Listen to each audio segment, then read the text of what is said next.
You can just touch it? Yeah, you can just.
Hey, Bonnie, I don't think my notifications are going out either because I've never had such low numbers ever. Like, I had 2,000 subscribers and had higher numbers. So I'm thinking that notifications aren't going out either because this is like really bad. I mean, it's bad. I don't know what the hell's going on, why YouTube hates me all of a sudden. But yeah, I'm not getting because I'm on my troll accounts, I'm subbed to my own account and I haven't got notifications for like 3 days. So it's weird. What's up, Stephanie? You did get one? I'm glad you got one. Hey, Kendra. Lots of people have been complaining about notifications. As bad as me, though? This is bad. It is some type of problem. I think I know why, though. I need to seriously like start using something else for my photos because I think it makes a difference for real. And I'm going to prove it makes a big difference. Sage is dating home? I think so. All right, I thought I heard him. YouTube only send out 3 notifications out within 24 hours. Okay, well, people weren't getting them before either. It might be StreamYards. That's a good point, Sweet Carolyn. It could be StreamYards. You might be right. Good point. I didn't even think of that. I'm going to try not StreamYards later tomorrow and see what happens. I'm going to go back to OBS and see what happens. Because you might be right. It might make a big difference. I don't know. Something.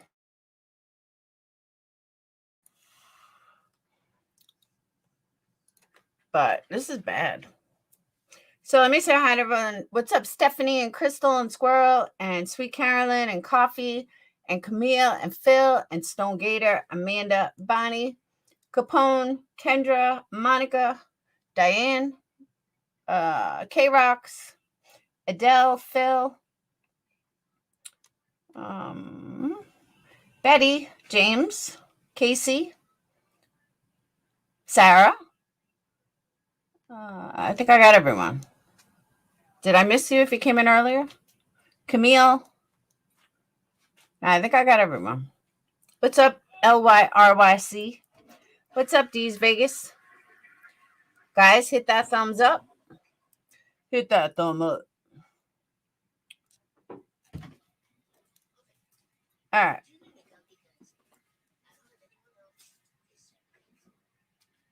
All right. I'm waiting for my daughter to leave. So much to talk about. So much to talk about. All right. So I went down this rabbit hole. Oh, sounds like Lyric. Okay. What's up, Lyric? I went down this rabbit hole that I probably shouldn't have gone down, but I see I'm not the only one that went down this rabbit hole. There's a lot of people that went down this rabbit hole from what I'm seeing. So a lot of you guys are asking, like, who's Hannah? I'm going to tell you who Hannah is. All right, let me back up. There's 2 people that died in the beginning of this year from University of Idaho, which to me is kind of a lot. One of them was found in a river. See, I didn't say ocean, but one of them was found in a river, and the other one was found accidentally overdosing on pills. He died on January 5th. His name is Hudson. She died on February 15th, I think. February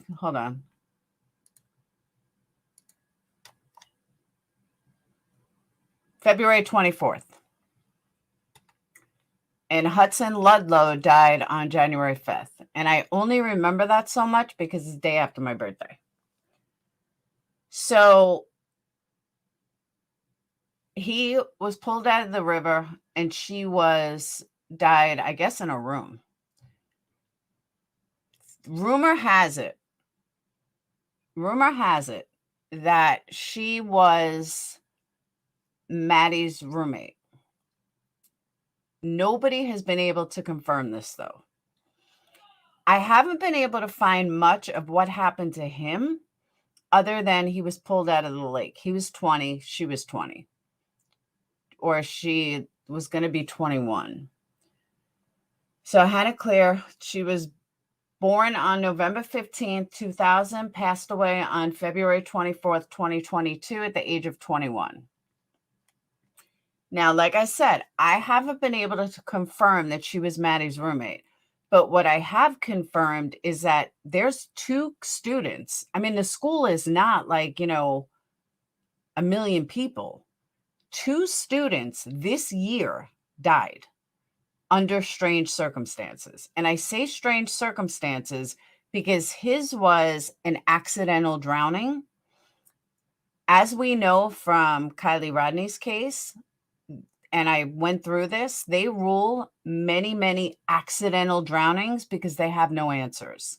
Look, I'm going to be honest with you. If you know how to swim, you don't accidentally drown in a river. Could you accidentally drown in the ocean? Absolutely. You can get taken by a tidal wave. You can get taken by a wave.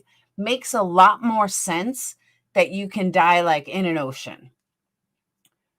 But do you know how rare it is to die if you know how to swim in a river? There's no waves. Now, you can die like hitting your head on a rock if you're tubing and that kind of stuff. But it's kind of odd if you're going to drown in a river. Sorry, just doesn't happen. accidentally, because rivers are not that deep. They're not that they're not that deep, because some are, but there's no current to take you. But that's what his was ruled on. I think it was Ludlow was his last name. So Hannah, beloved daughter and sister, passed away on February 24th, 2022 in her home in Moscow, Idaho. Hannah was born the second of 3 children on November 15th of 2000 to Scott and Amanda Cleere in Boise, Idaho. Hannah then lived in Mountlake Terrace, Washington, Montgomery, Texas, Oregon, Wisconsin, St. Charles, Illinois, and Meridian, Idaho.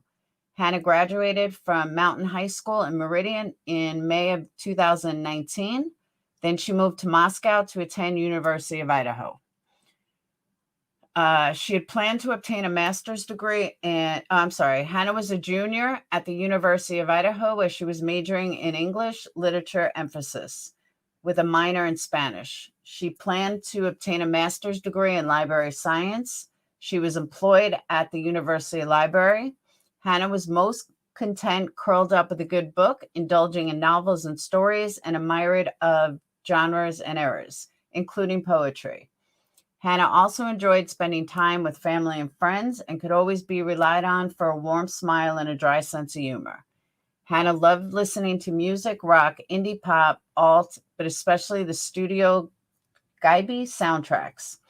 Her hobbies included video games, baking, and walking in nature. She also loved her pets, including her late guinea pig Cookie, the family cat Pumpkin, and her 2 fish Spongebob and Patrick.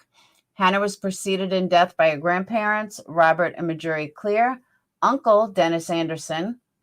Hannah was survived by her grandparents, David and Catherine K. Coggins, her parents, 2 siblings, Scott and Catherine, as well as uncles, aunts, and cousins dear to her. Services for Hannah will be held on Monday, March 7th, 2022 at Nelson Family Mortuary in Provo, Utah. There'll be a viewing starting at 10 a.m., following by a funeral at 11 a.m. and a burial at the Provo Cemetery. Okay.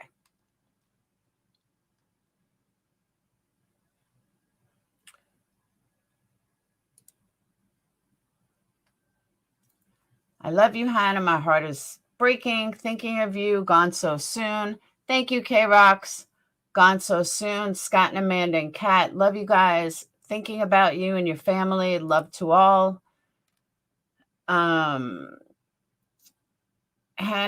and I were friends in the middle school. We shared several classes together, frequently sat next to each other in those classes and during lunch whenever we had the opportunity to miss her. Hannah was in my ethnic literature course last year. Her contributions to class discussions were always insightful and meaningful. She was an excellent student and a lovely person. Hannah was a close family friend to my sister, blah, blah, blah. It goes on and on.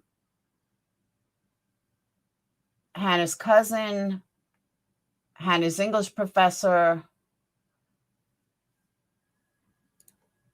This is a great memorial page, though. Yeah, I said thank you, K-Rox. Hannah's finale essay in our course was the strongest of the entire class. I told her early this semester when we ran into each other that would like to submit to our English department's annual Banks essay test. She seemed very pleased. Hannah made a deep impression. She will not be forgotten. Okay, so my point in reading all this, where's the school? Where's her library people? Where's her friends?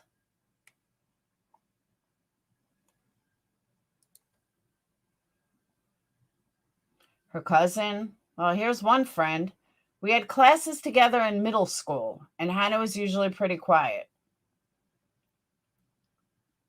This person was definitely, well, then again, he could look young. Hannah's cousin, English professor. But there's not a lot from the school. She was a student when this happened. Why Where's the school? Where's the library? The main librarian? Where is everybody? Nobody's here. Yeah, this is really nice. Guys, remind me when I die to get buried here. Did you get it? Yeah, K-Rox, I thanked you for it.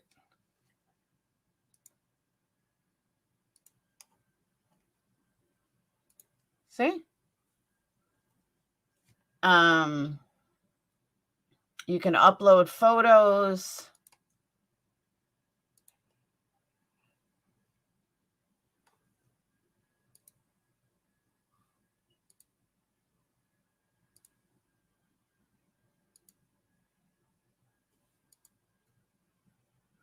I assume this is her family. This guy looks a little sketchy. So does this one.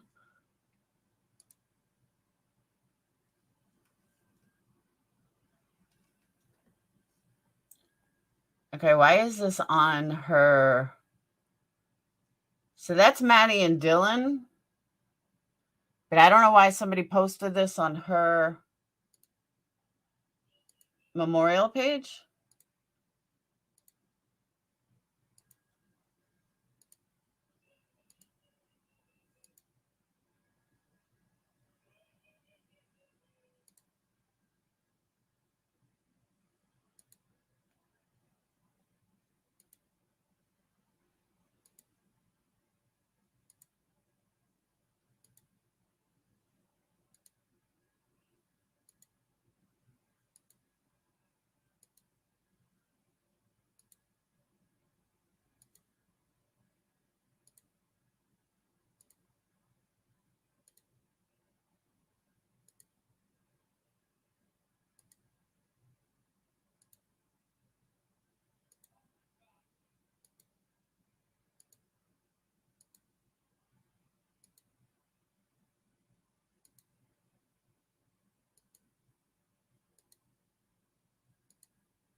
Yeah, I don't know why somebody posted it on the memorial page. That's kind of weird.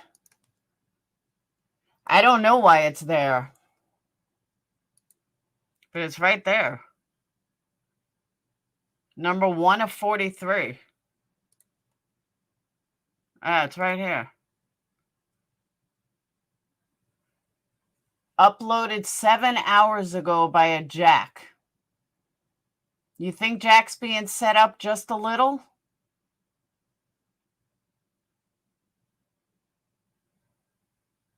Yeah, it was uploaded by Jack Friend 7 hours ago. Why would someone do that? Like, why would somebody do that? Yeah, total setup. I agree. Why would someone do that, though? Let this poor girl rest in peace. You know what I mean? No, it just says Jack Friend. 1 of 1 contributions. There's no comments or anything. I didn't see that before. Actually, to be honest with you, that wasn't there last night.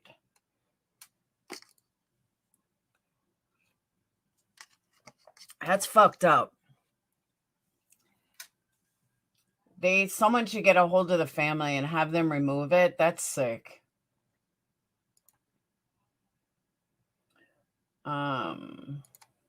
It'd be here. No. Jack Hanna's friend, but they didn't leave any comments. That's crazy. I love this page. This is a great mortuary. I don't know where to report it.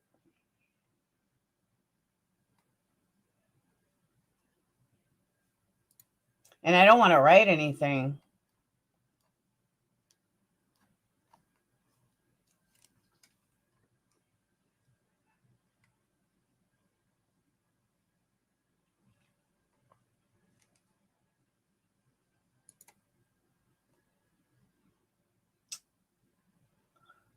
Wow, this is beautiful.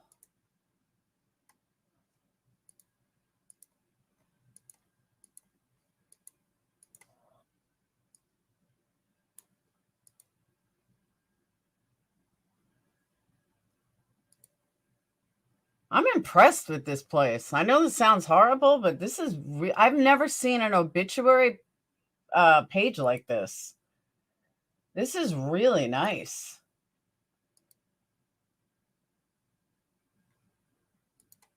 Oh, I want some flowers. The Nelson Family Mortuary. It really is nice. Lays out who sent everything. Obituary memories, events.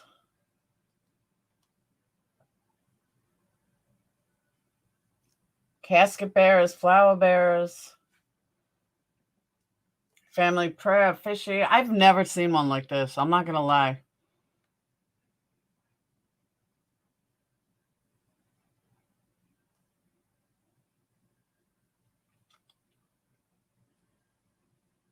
Absolutely beautiful obituary. She passed away from an overdose of sleeping pills, allegedly.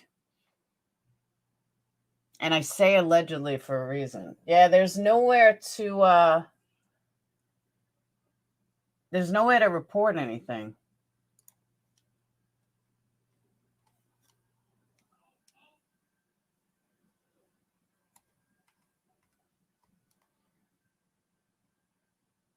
Yeah, there's nowhere to report any. I guess they don't think someone's going to do something. All right. So that's her obituary. Mio, or whatever this online place is, which I can't say is... Oh, the funeral is on YouTube?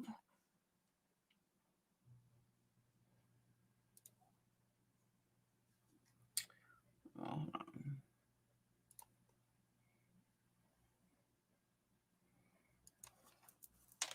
See, I don't even show up on my own page. This is how bad notifications are. I'm not even on my own page. Usually you pop up on your own page. I don't even come up on my own page.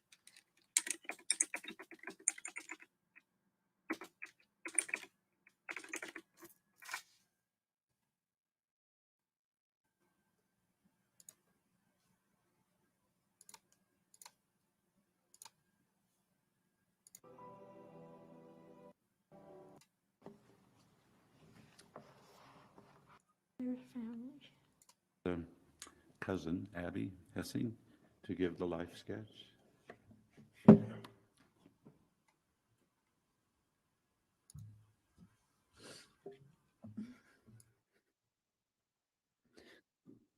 Rock, indie, pop, alt, but especially the Studio Ghibli soundtracks.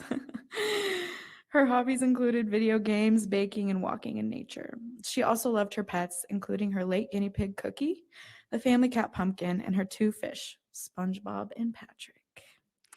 Hannah was preceded in death by her grandparents Robert and Marjorie Cleere, Uncle Dennis Anderson. Hannah is survived by her grandparents David. I will be reading Idle by Siegfried Sassoon. In the gray summer garden, I shall find you, with day break in the morning.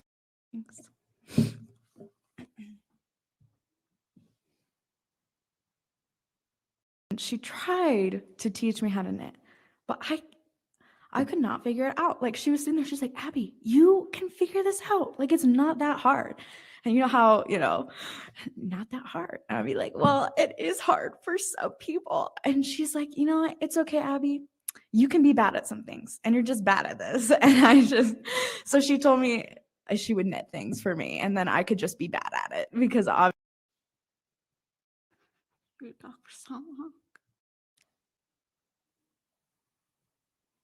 New thing, a new song, something with her. She always tried a way just to make it a little brighter, a little. We had an opportunity to go when Scott and Amanda lived in Wisconsin and visit them one summer, and we went to a water park. and there was this huge wave pool at the water park. And so we like go out in the wave pool and it's fun. And then like the waves are so huge. And we're like, I wonder what would happen if we went and All right. So if you guys want to know why I'm watching this also, because I'm kind of thinking if the killer is, if one of connected, they might be speaking. So that's why I'm skipping through people to see, could he possibly be a killer? So that's why I'm skipping through it. If you guys want to watch it, you saw where I got the link. stood in the middle of these huge waves as it like comes right at us. And we just got slaughtered. House, and just seeing her with her siblings, especially with Kat, they were just so inseparable, and it was cold, and then we live in Boise, and they sat outside so they could just like chat together. And the whole time they were just like on each other's laps in all the corners, just giggling. Yeah, I talked about that crime when we first started. That unless you don't know how to swim, it's very hard to accidentally drown in a lake or in a river. But I'll get to that after. And I just loved seeing your relationship.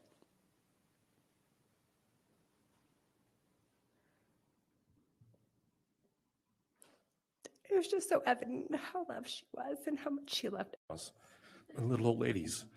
I really admired Morgan and the three of them because they just stood their ground and said, we don't care what you think. We're stylish and we're cool. And I admired that. I thought that was great. And they really had a lot of fun time together. So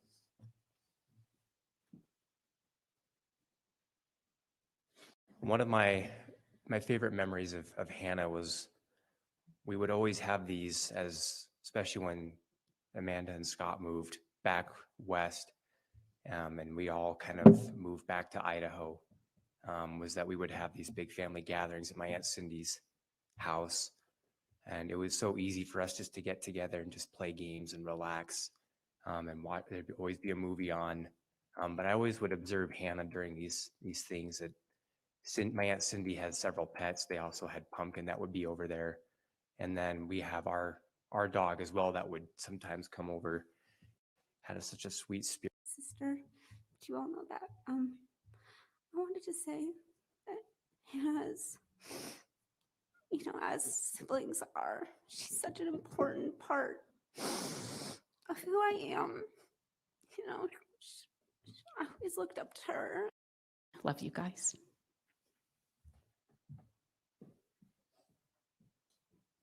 He would hide. Do you remember that? That's it. We found her. She did it. The little old lady. Hey, Wendy. The little old lady did it. That's her. Case closed. And so they had to look for him to get him to go home. And he hid very well. Anyway, that was one of the just things that I remember about him.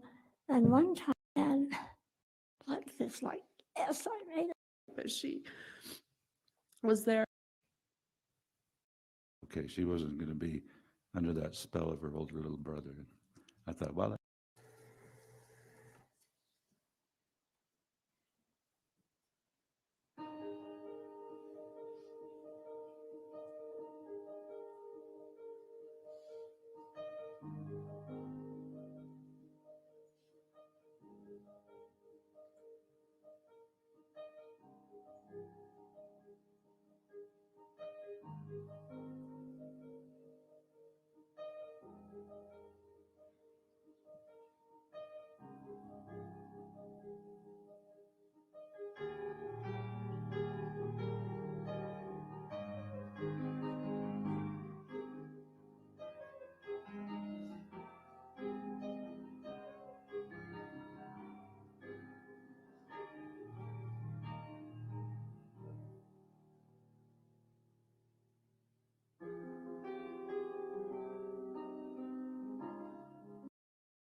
Let me just add in the number thing, by the way.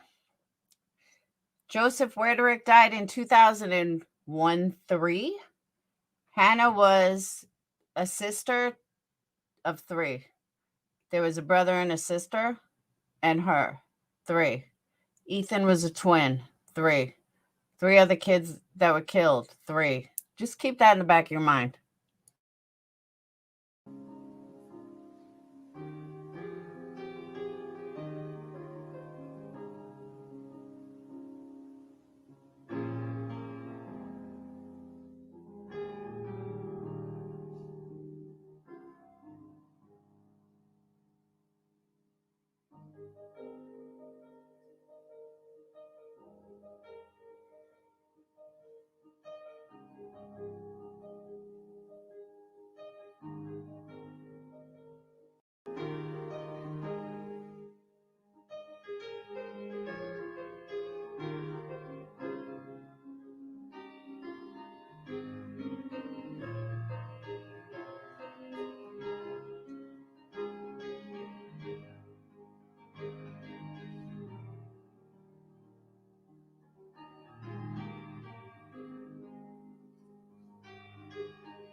Beautiful day.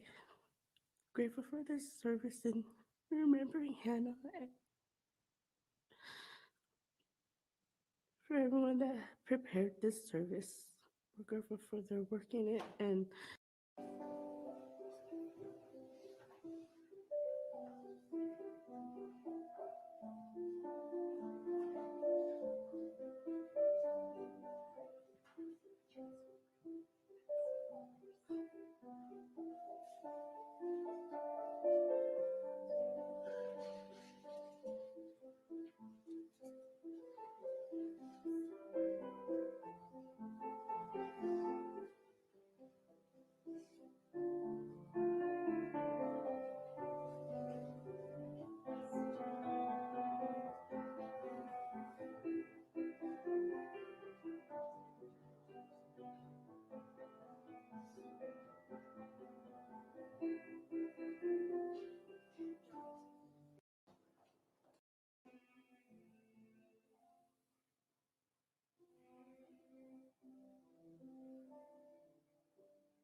One of Sage's friends is really big into numerology, and I just asked her to ask him if he's around. Whoop.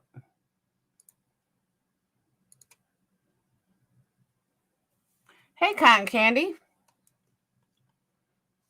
All right. So I didn't see anybody as a serial killer there. Hey, 1-1. All right. This is where hold on. All right. Online sleuths rumored that Madison's ex-roommate killed herself after being bullied. Online sleuths have independently investigated the Idaho murder case, have devised several theories about why someone was out to kill the 4 victims.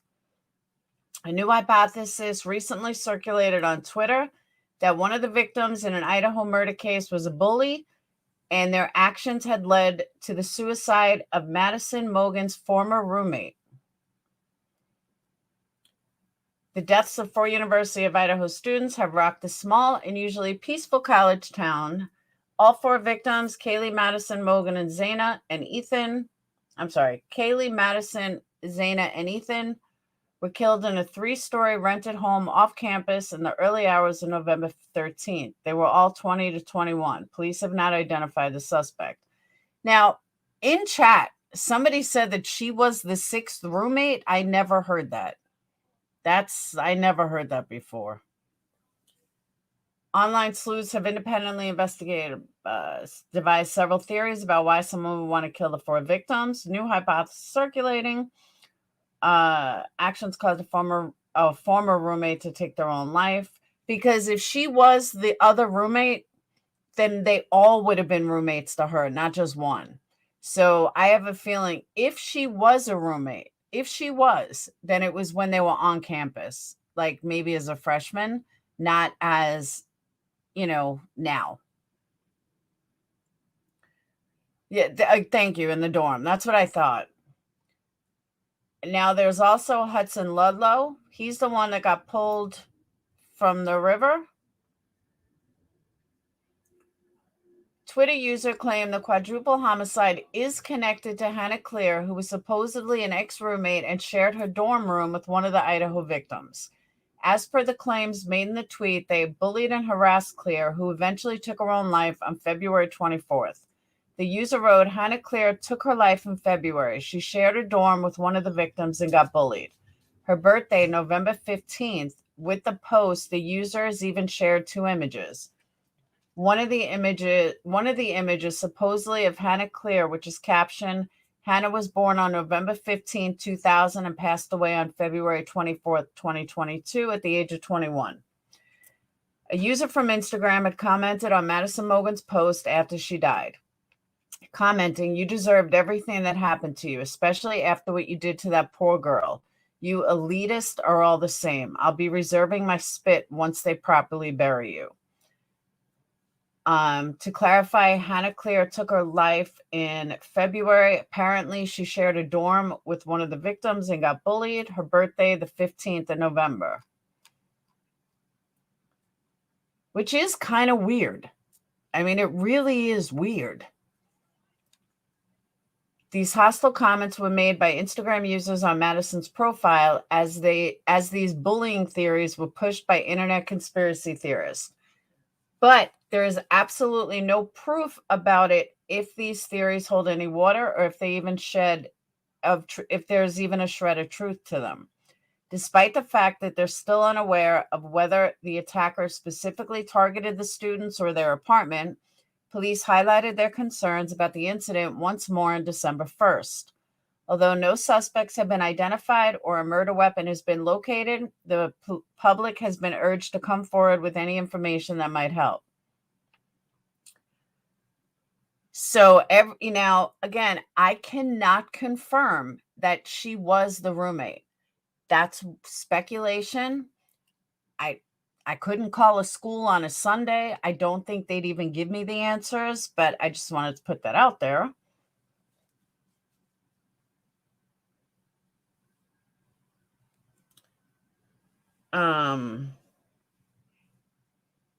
Sorry, this just caught my eye. Father blames social services. Mom leaves baby to die in heated room to go shopping. It just caught my eye. Remind me to come back to that. Then we have more of Who is Hannah? University of Idaho murder case has shocked the nation. Know that Hannah Cleere in a relation to Madison Mogen. Every day you can find something related to this event. Now a new twist has come up in the name of Hannah Cleere. Moscow, Idaho, a small and usually quiet town. Who is Hannah Cleere, a neighbor of Madison? All of them were between 20 and 21. Police have not yet found out who suspects are in the case. Online detectives have looked into the Idaho murder case on their own and come up with a number of ideas of who might have killed the 4 people. A recent theory on Twitter was that one of the people who died in the Idaho murder case was a bully and that her former roommate, Hannah Cleere, killed himself because of what they did. What happened to Hudson Ludlow? Another University of Idaho student died this year, which makes people wonder. Students of the University of Iowa said the atmosphere was chilling and after the brutal murders of 4 people. That's the same post. Twitter user says that 4 murders are connected to Hannah Cleere, who allegedly used to live with one of the Idaho victims and shared a dorm room with her. Also, according to the tweet, they scared and bothered Cleere, who ended up killing herself February 24th. Now, here's the thing that I have with this. I'm not saying Yeah, Phil, I showed all that yesterday. Yeah, the thing with the running is stupid, and I'll get into that after. I spoke about that earlier for a minute. You have, if she was in a dorm room with her, and she's in a dorm room with her years ago, let's say 2 years ago, why would she wait till now to kill herself? And when I say now, I'm meaning 2022. Why would she wait until now?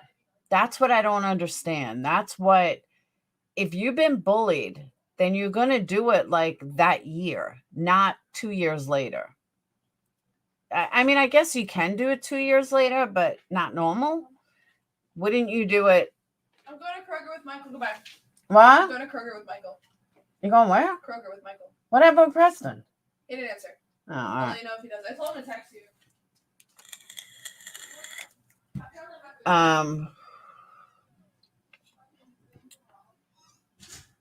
She was bullied because she shared a dorm room with one of the people who bullied. Her birthday is November 15th, and the user who made the post added 2 pictures. Yeah, this is like the same thing. Police are worried about what happened again on December 1st, even though they still don't know the attacker was going after the students in the apartment. Even though no suspects have been named and no murder weapon has been found, the public has been asked to come forward with any clues. It's kind of like the same article. All right, now let's go to Hudson Ludlow. Here's Hudson. And I'm going to go back to the other stuff too, but Hudson Ludlow, what happened to University of Idaho student? On January 5th, 2022, Paradise Creek, no, this year, Tallulah, Paradise Creek, which a creek, how deep is a creek? If someone, because I haven't had a chance, if someone could look up real fast how deep Paradise Creek is, that'll make a huge difference. A young man's dead body was found. Later, the body was identified as University of Idaho student Hudson Ludlow. Keep reading the article to know how Hudson died and what happened. He was discovered dead in Paradise Creek on January 5th of 2022. That's what I'm thinking too, Running Bear. His death resulted from accidental drowning, but Tyler Feller, and I don't know if Tyler knows there's an article written with him in it, has alarmed some people with doubts about how he died. Tyler Feller is a social media user. Even the Moscow police and its handling in Ludlow's case has been scrutinized by the Post. So Tyler wrote, saw this on Facebook. Interesting. Click to see full image. Okay.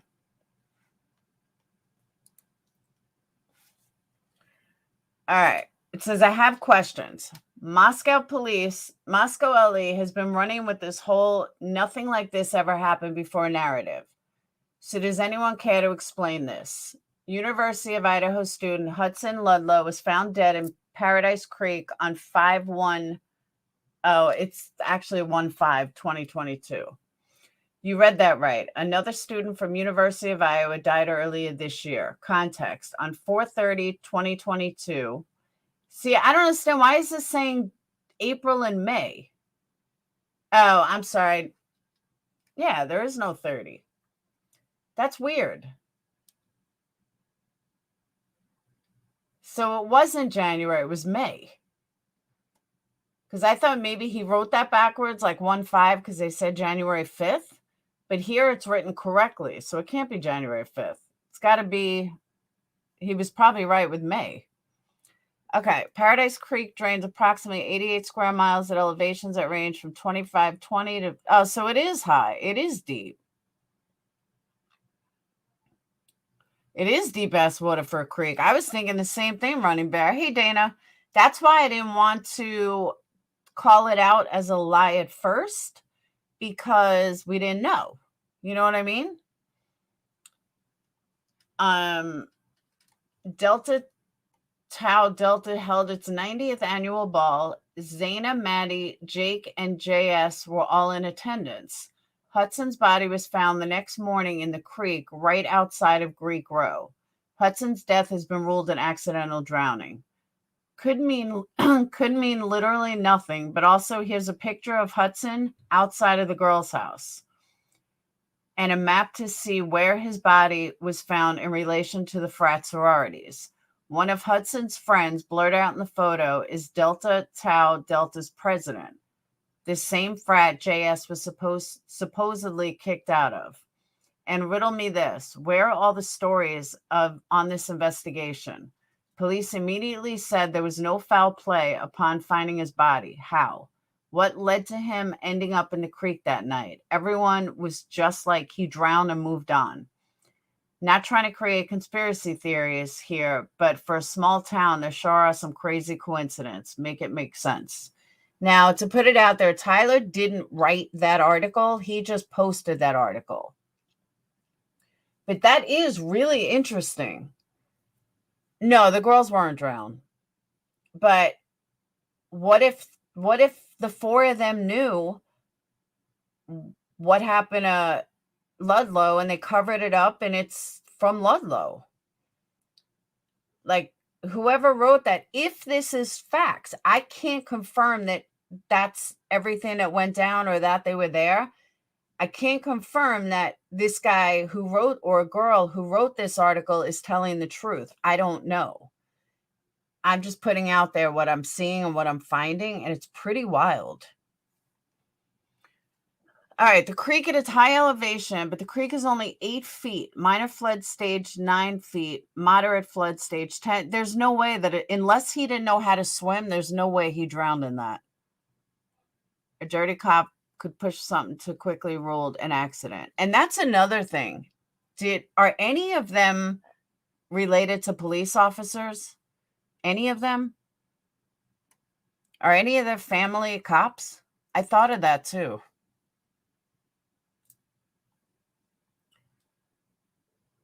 So let's assume, okay, we're going to assume.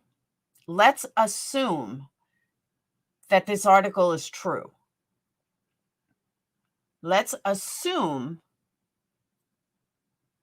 that Xana, Maddie, and Jake were all in attendance. Could it possibly be? I mean, because think about it. It's the holidays. People who lost somebody get extra emotional around the holidays. They get extra intense around the holidays. And they get extra upset around the holidays. And nobody's talking about Ludlow. And that's the other thing. I didn't even realize how deep this Ludlow went until I just read this with you guys. I knew about Hannah because I did some research, but I never looked into this guy. That's kind of weird. And this picture, there's the girl's house. This is whack. This is like, people thought Kaylee were rabbit holes. This is way bigger rabbit holes. This is crazy. Now, in all fairness, maybe it's not all related. Maybe it's a sheer bunch of coincidences, but maybe not. Maybe this is all tied together. And finding out where Ludlow lived is definitely, like, I know Hannah lived 13 hours away. Yeah, right? Where's Upchurch when you need him? 13 hours away is where Hannah lived. But where did Ludlow live? How far was his family? I was going to look that up too, Coffee. That I don't know yet. Call me crazy, but a house in the background, it was the murder victim's house. Silly.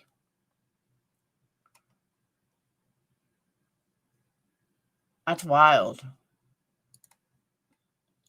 So as the investigation progresses, this case shakes the entire town. Even so, the case has become more complicated and fragile due to mounting pressure from the victim's family and online sleuths, despite the lack of suspects and arrest. Okay, this is Hudson Ludlow, who was found deceased in Paradise Creek this spring. To clarify facts, his body was not near 1112 King Street. His location is the house. Red for frat house. Moscow ID, 6 kids dead in 2022. Do better.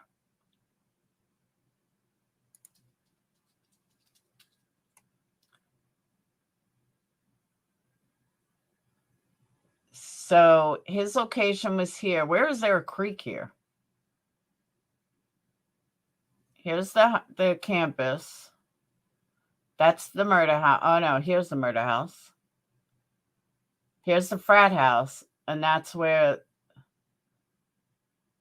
Creek was. I wish I could make it bigger. Can someone give me the address of the creek? Paradise Creek in Moscow? I want to Google Earth it. And this is from 7/1 of 15.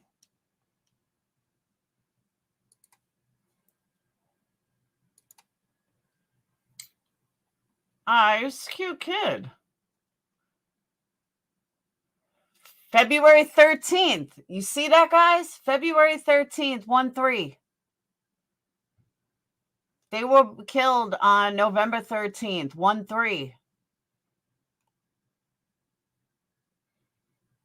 He was born in 2003. You cannot tell me numbers are not significant. I don't care what anybody says. Numbers in this are huge. I just don't know enough about numbers to explain it the way I want to. But his birthday is the same day they were killed, different month, but same 1-3. And he was born in 03. Hudson Ludlow, I keep saying Ludlow, Lindo. Thank you, Janelle. From Boise, Idaho. Another one from Boise. Why are they all from Boise? Born on Boise on February 13, 2003 to Kim and Clint. Hudson was a 2021 graduate of Timberland High. He was a freshman. Hudson was a friend and helper to all whose love and friendship brought people together from all walks of life. People were drawn to Hudson's personality. At home, he grounded each household with infectious goofiness. His personal philosophy was to live in the moment and be a better person every day. Hudson's empathy was legendary. He was quick with a smile and a kind word. Hudson passed away on Saturday, April 30th, 2022 on the University of Idaho campus. Oh, he died on campus in Moscow, where he studied environmental science. His passing at the aptly named Paradise Creek is an enduring reminder of the gift Hudson gave to this world.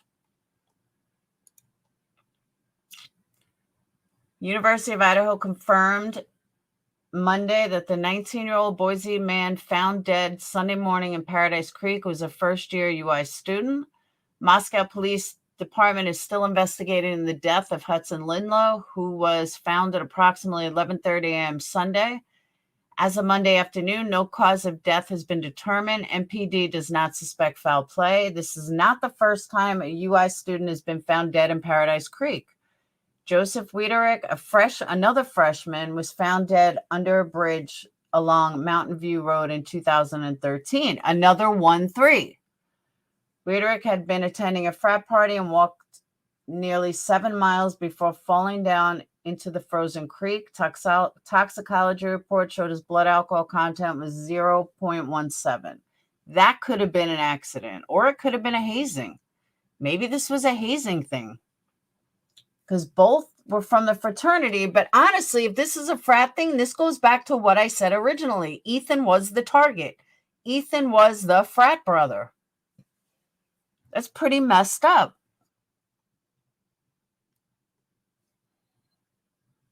Hold on.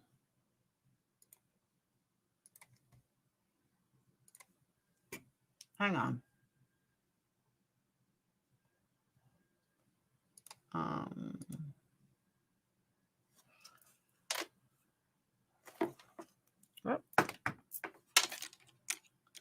I keep, you know what, though? In my head, hey, Stefan, in my head, I keep thinking Prosser Lake. Every time I think of it, I think Prosser Lake.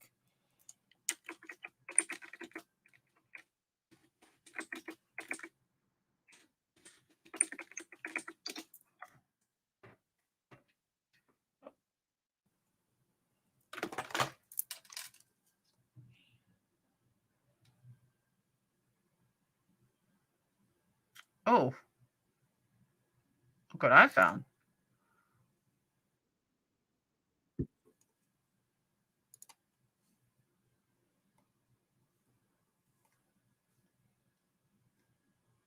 Hold on.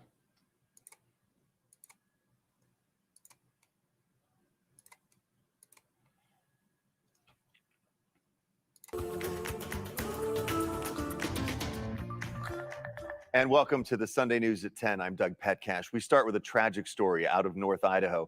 The Moscow Police Department says officers found the body of a young Boise man this morning. The body of 19-year-old Hudson Lindau of Boise was found in Paradise Creek near College Avenue in Moscow this morning. The Moscow Police Department says they responded to reports of a body in the creek around 11:30 this morning. The investigation is ongoing, but police say foul play is not suspected.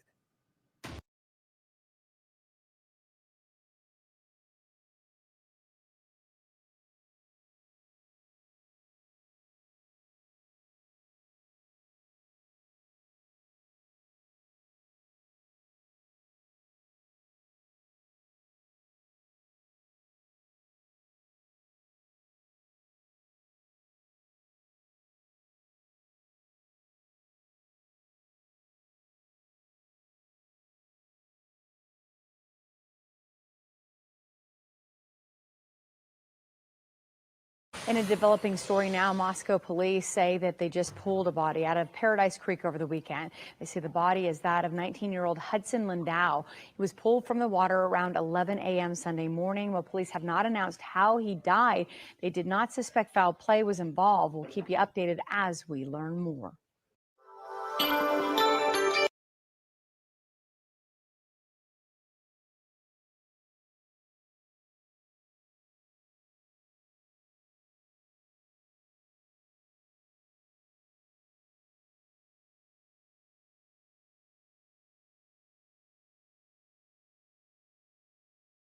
By the way, you can't go. It's probably why you can't Google Map it, because it's surrounded by trees.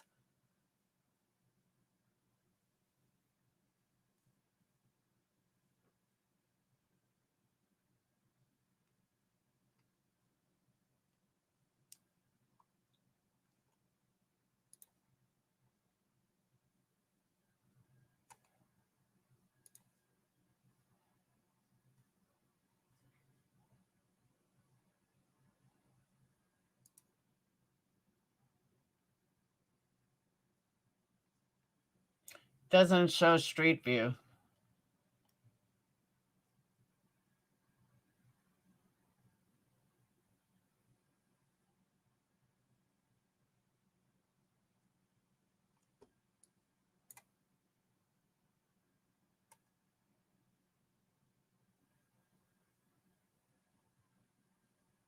Okay, is this a creek or is it a weird kind of creek?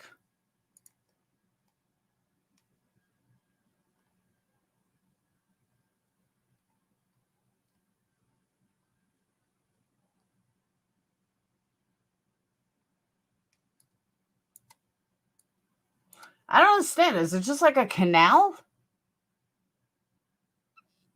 Hey, Donna, is it like a canal?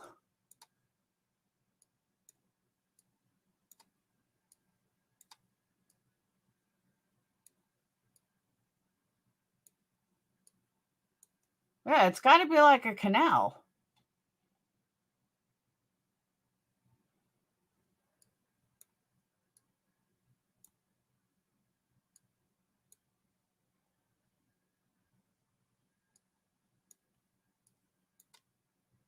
It looks like a canal that just runs on the side of the road.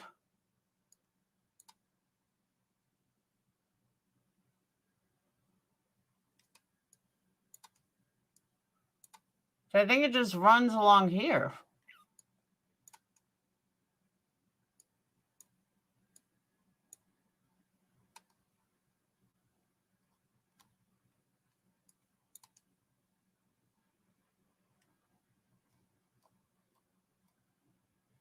It's not like an actual body of water. No, I can't start over. Too long. But I don't think it's like a river. I think it's the body of water that goes like on the side of the road. That's very deep water to be a creek. No, I don't think so. Oh, I know what you're saying. This is where Ludlow was pulled out of. Google Maps allow you to choose a winter season. Nah, not that I know of. Is a second to fourth order stream, 55 small branches and tributaries. The headwaters are located on the western slope of Moscow Mountain.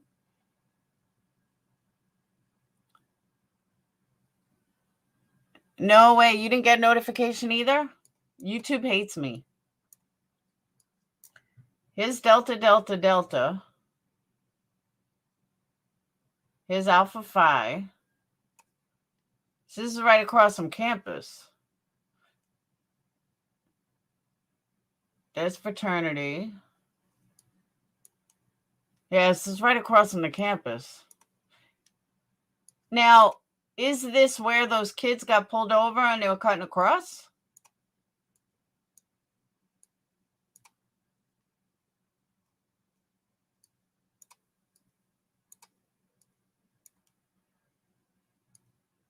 Yeah, this is all the campus. Oh, Paradise Creek goes down here too. It's almost like it surrounds the school.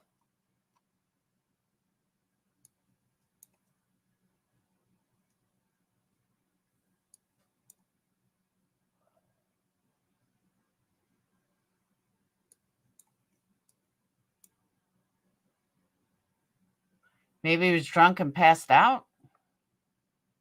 Me neither, Running Bear. Me neither. Yeah, that's all it is. It's like on the side of the road.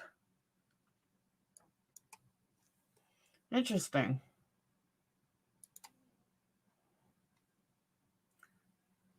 See, this is where I got the January 5th from, but they're wrong on this. It wasn't January 5th.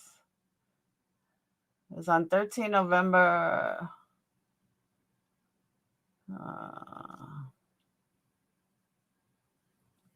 I'm concerned about the event again on December 1st.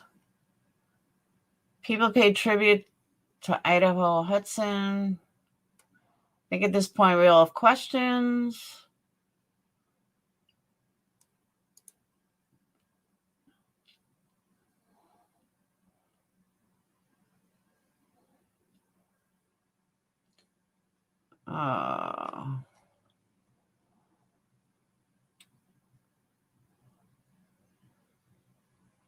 Okay, go to my page. I'm local. I've been posting all the murders in Moscow and Leta. They say they don't happen. They happen often and just cover up. All right, let's see what Vanessa's got.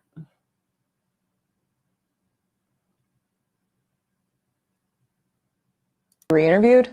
Many hours have gone into that. And several investigators and the investigative team have all looked at the information that comes in, and they've verified that those people can be cleared.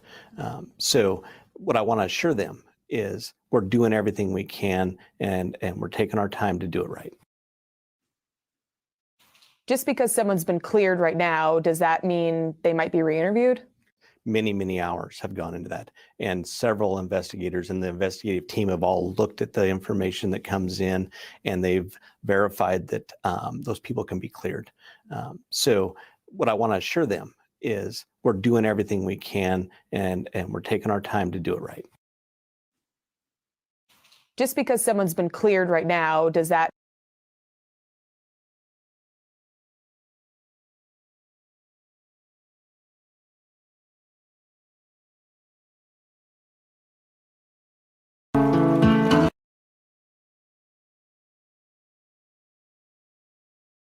Okay, so I'm right. It is on the side of the road.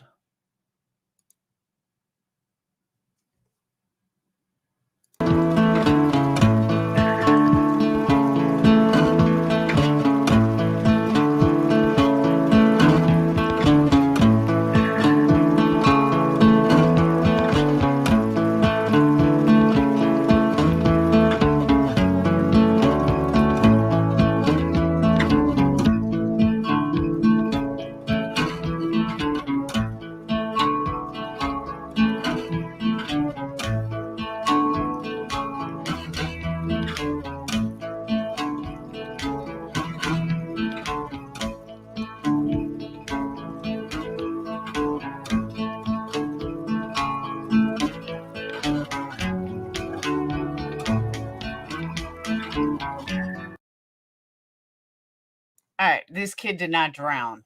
Sorry. You don't drown in a creek unless you're so shit-faced and you're being held underwater. There's no way he drowned on his own unless he had no idea how to swim. If he had absolutely no idea how to swim, maybe. But if he knew how to swim, there's no way he died in a creek. Sorry. Yeah, this is when it's swollen. Is there any video? Hold on. Ice Creek, Moscow, Idaho in summer.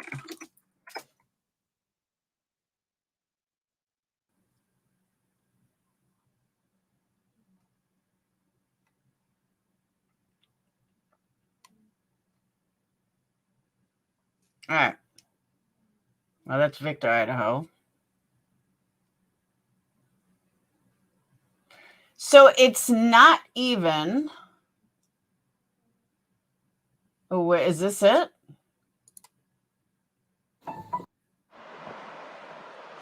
morning, what's up everyone? It's second day here. Drove in last night, fished the afternoon, had some dinner, slept good, woke up about 5:30, had some coffee, some breakfast, just been hanging out a little bit, but went ahead and rigged up my 10-foot 4-weight, going to make my way down the other end. In case you didn't see the video from yesterday, I'm on this awesome stream in Idaho. It was gifted to me from a stranger on a hike in a different area. So yesterday I fished up that way. It was awesome. Caught some fish right here. Probably start here actually. I'm gonna go down that way today.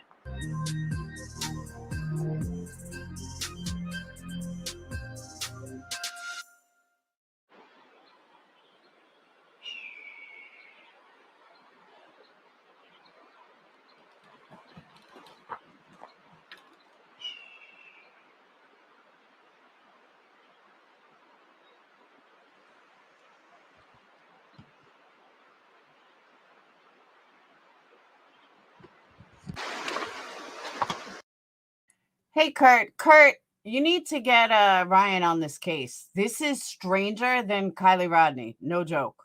This makes Kylie Rodney's case look easy. There are so many twists and turns in this case. It is insane. Insane. So is this the creek?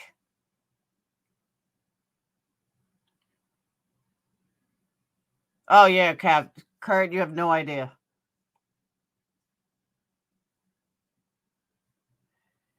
So that's why I want to know if this was it or if it wasn't it. All right, you said DM. Hold on. Because if that's the creek, I can see. Yes, Captain. If that's the creek, I can see how someone could drown.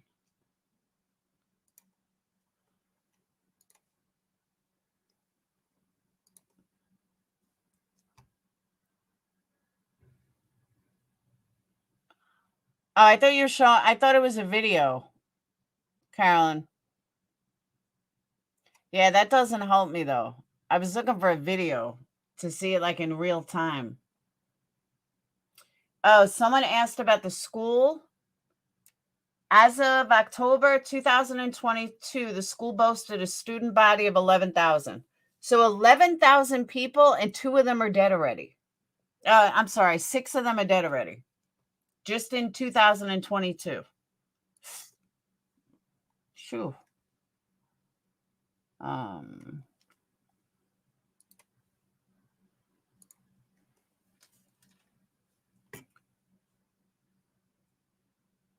He doesn't say where he is for this, though.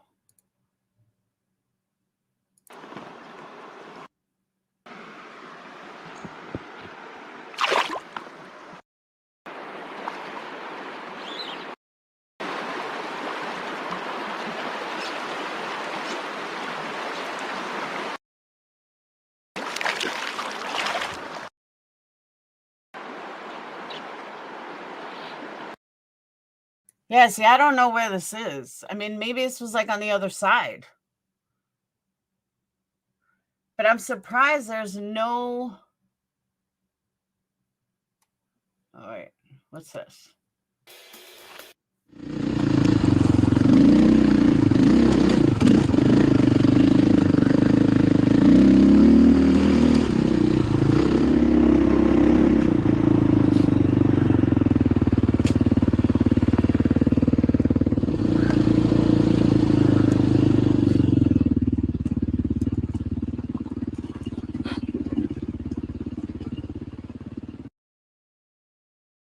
there's 2 other people that died this year from University of Idaho, and one of them died in the same frat house that one of the people that Ethan belonged to. He died a couple of months ago, and they say he drowned in a creek. Very rare is anybody going to drown in a creek. So we're doing some research on his death.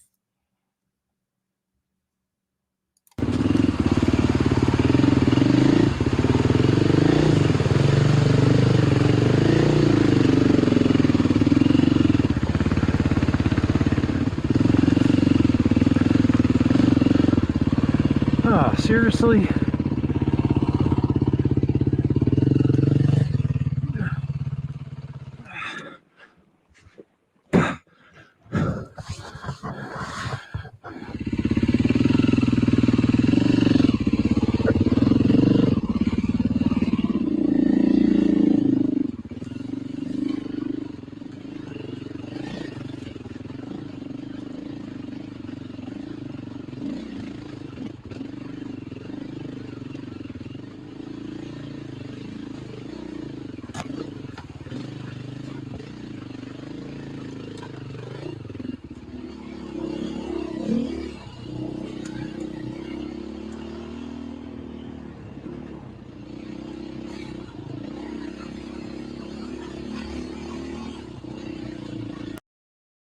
He's driving to the creek, so he's not at the creek yet.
Is this the creek dried up?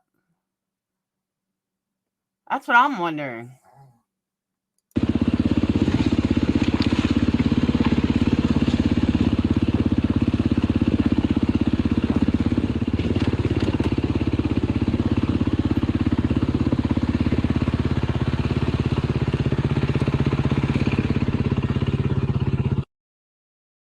I'd like to talk to this guy and be like, dude, what the fuck were you doing this for? What was the point?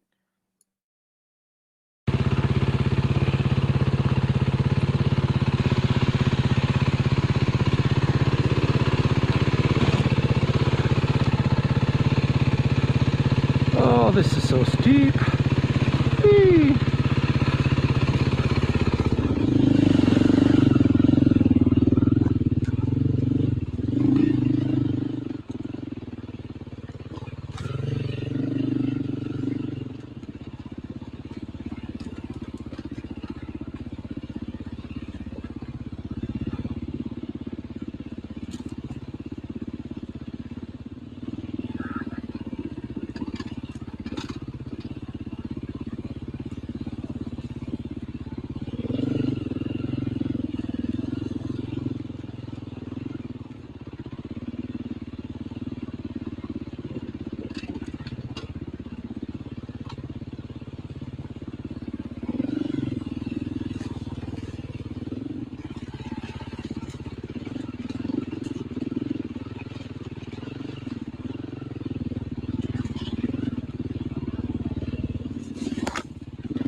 around the corner and another beautiful view.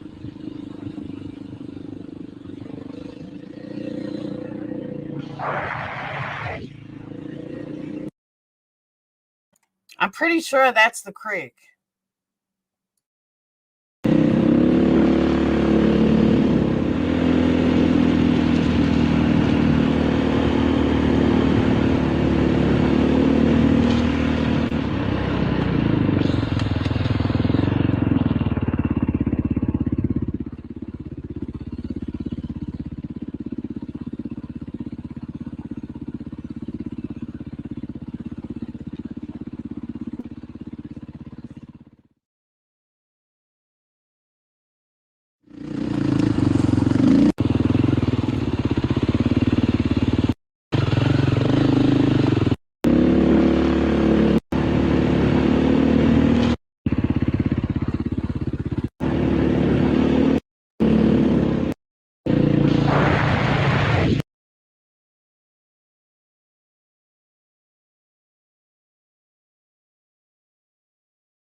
All right, that's the creek.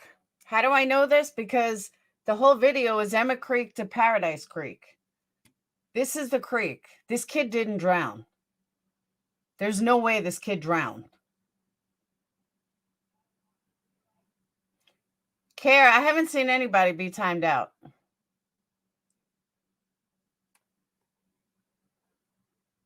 There's the creek. Had this kid drown?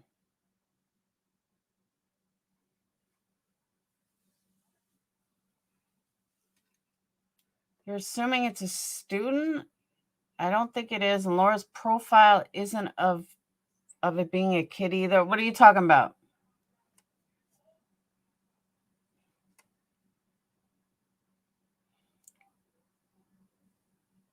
Yeah, but look at all the rocks and stuff. I'm sorry. I don't believe anyone drowned here. Murdered, possibly. Absolutely. Drunk, hit his head on a rock, something. But drown in a creek? No. Sorry. How'd he get there, though? How did he get down there to begin with? I don't know. I don't think he'd drown.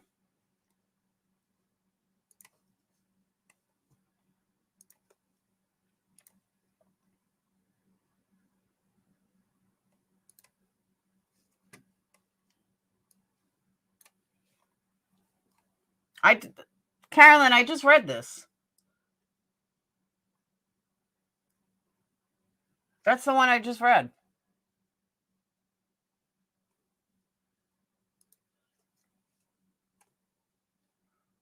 Oh. I just showed. Where have you guys been? I just showed that too, Coffee.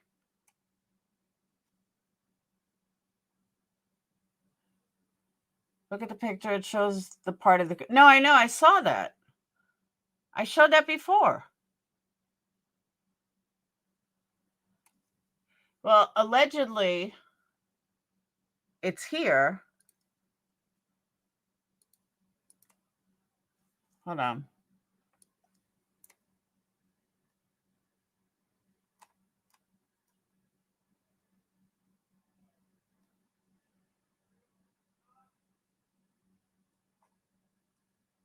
Yeah, but Karen, they don't even show you where.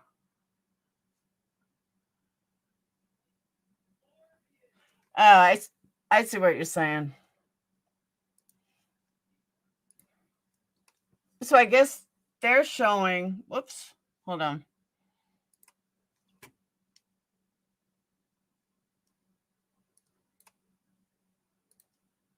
All right.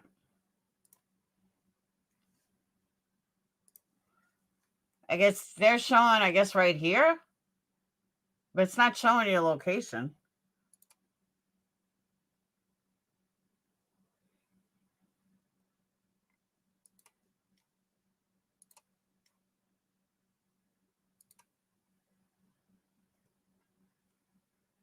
I think it's the one I just played. In a developing story now, Moscow police say that they just pulled a body out of Paradise Creek over the weekend. They say the body is that of 19-year-old Hudson Ludlow. He was pulled from the water around 11 a.m. Sunday morning. While police have not announced how he died, they did not suspect foul play was involved. We'll keep you updated as we learn more.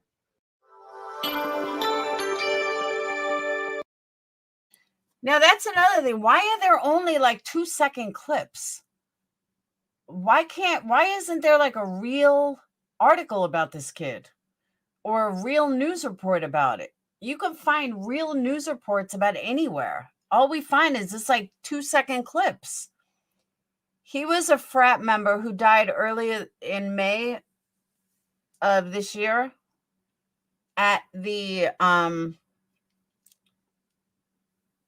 right outside campus. Coroner's in Arkansas crooked.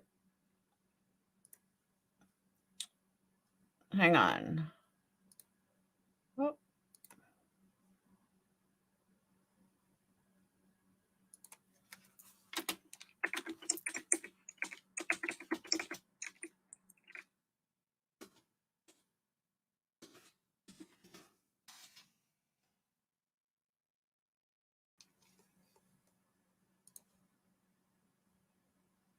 Notice how Hudson and Hannah both have an H in their name.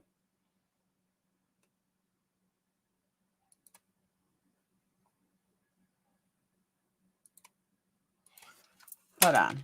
News report.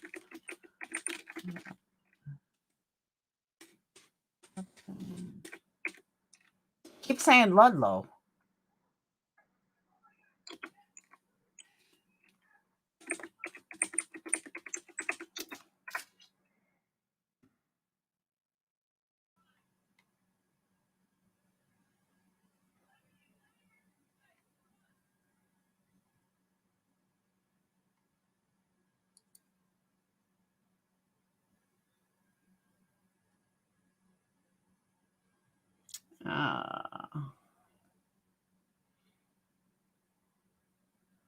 Body was found near College Avenue near a bridge.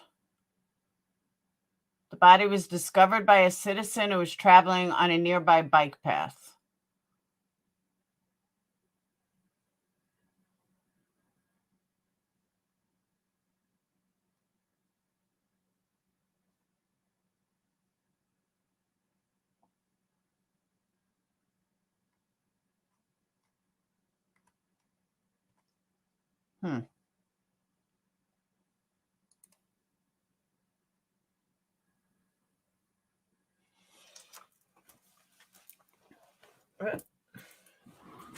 And don't forget, guys, you can always support me by super chats, cash apps, Venmo, buy a candle. Most importantly, hit that thumb up. I just don't want you guys to forget to support your friendly creator or a not so friendly creator, depending on who you ask.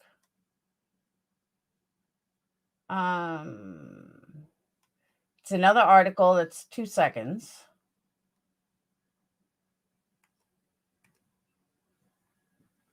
MPD does not expect foul play. There's like nothing on this kid. All right, what's this?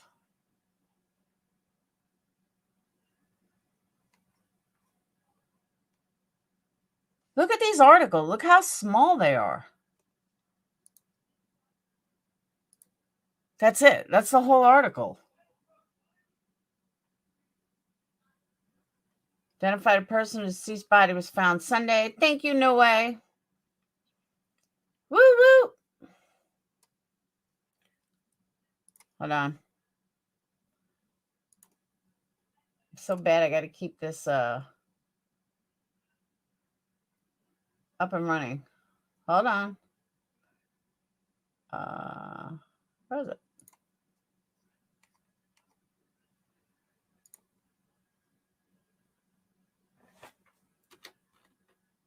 Oh, it's not playing. Oh, you know why? I turned Discord off. Hold on. So you guys went near notifications.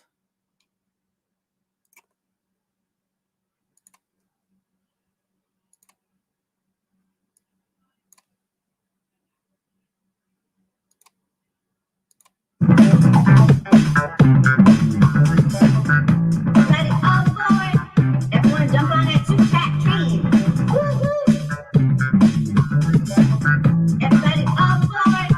Everyone jump on that two-track train. Oh, thank you, no way. All right.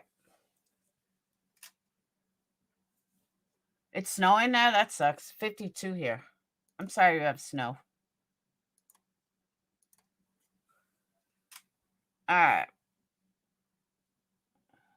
Shine, is it normal for me to be getting ad interruptions while I'm active? Yes.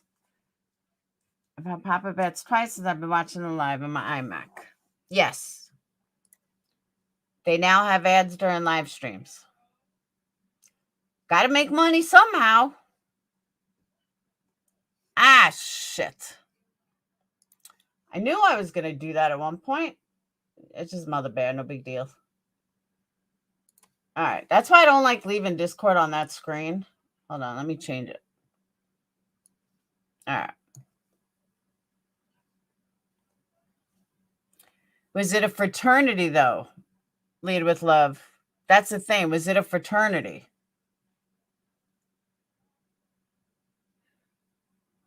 These were all connected to the fraternity.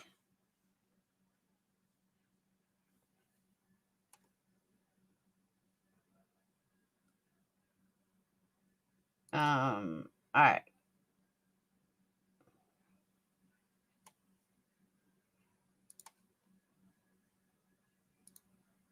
All right, so let me get back to where we were at. So now we have two rabbit holes. Not one, we have two.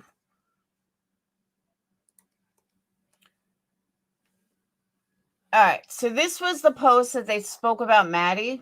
Not Maddie. Yeah, about Maddie and Hannah. He recently traveled to the Pacific Ocean with friends and was always at peace near the water, studying environmental sciences. But there's no way, Dana. No way, no how.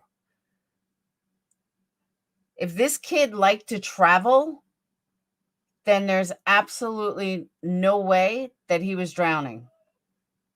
But from the Kylie case, that's something that we looked heavily into, is that I've downloaded 5 maps. Thanks. What do you mean?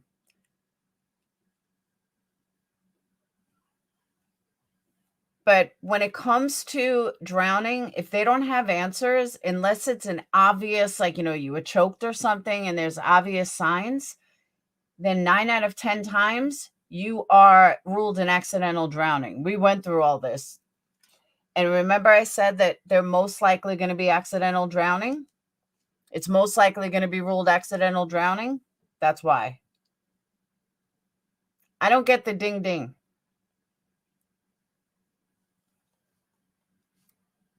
All right. Since you're all dinging, if anybody wants to come up, you're more than welcome. Hold on.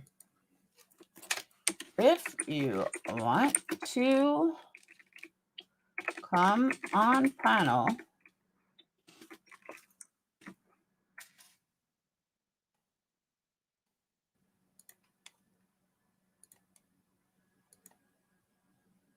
there you go.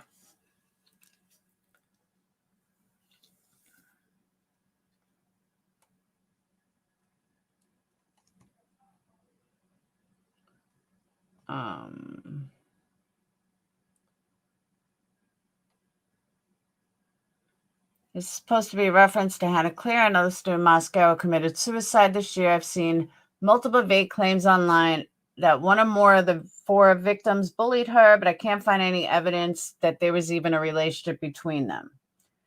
But regarding the note at the bottom of the screenshot, I don't think anyone is claiming there was foul play in Hannah's suicide. They seem to be saying that she was bullied and the 4 who died deserved it. think her family said they didn't want her name tied with this. Maddie was Hannah's dorm mate, allegedly. Hannah did, yeah, but I don't know. I'm kind of thinking that that Hudson is more likely connected than she is.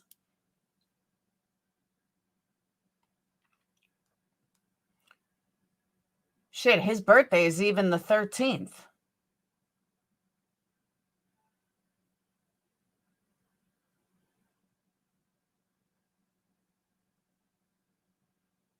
Oh, a lot of people live in a frat house.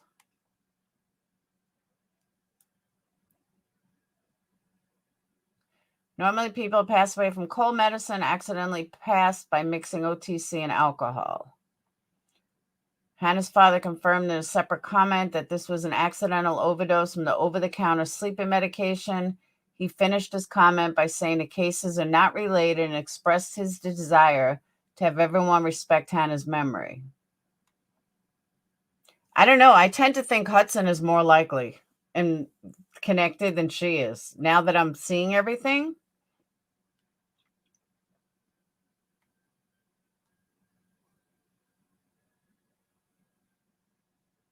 I wonder if Hudson was hazing.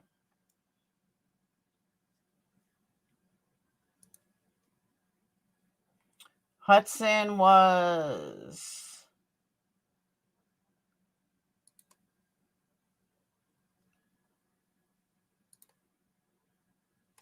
February 13th of 2003.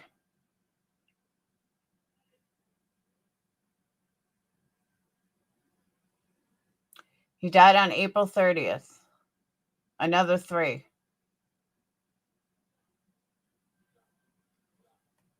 13th of 2003, April 30th, 2022.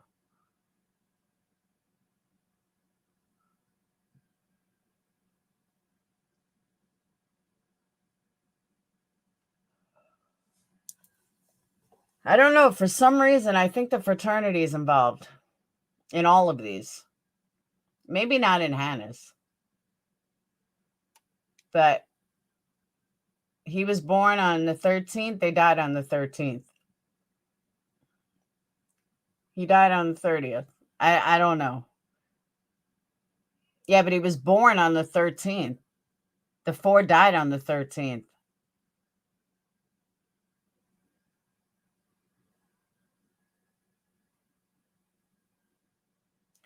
Three, 3, 3.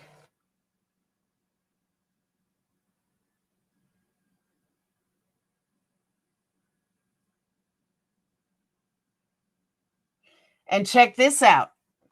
Check this out. All right. You know, we were talking about 6.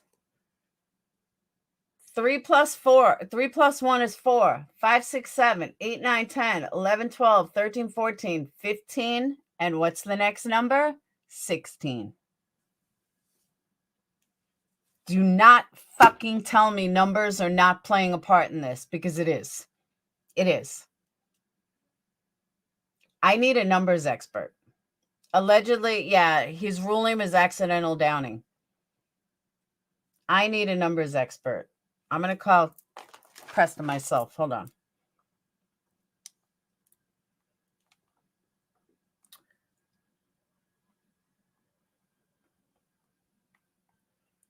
Oh, homie. Found. I need a numerology person. 16 comes after 5. I know, but we're always saying we added up a bunch of 6s, that everything ended in a 6. You add up all those numbers, it's 16. That's got to play a part. It just does. One of the Jacks donated $6 to each victim. I don't believe his death was. I don't think it was an accident either. Glad someone could put to it. Yeah, I don't. I really don't. Not in a creek.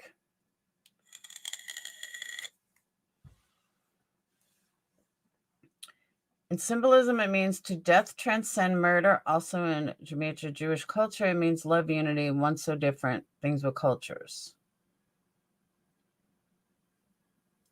It's evil people doing evil things. No, but a lot of times numbers do play a factor. And this is there's too many threes. And 3 is usually a good sign.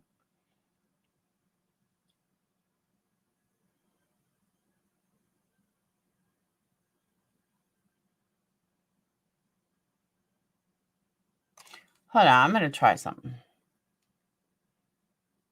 Hang on.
All right, I'm putting feelers out there for numerology experts.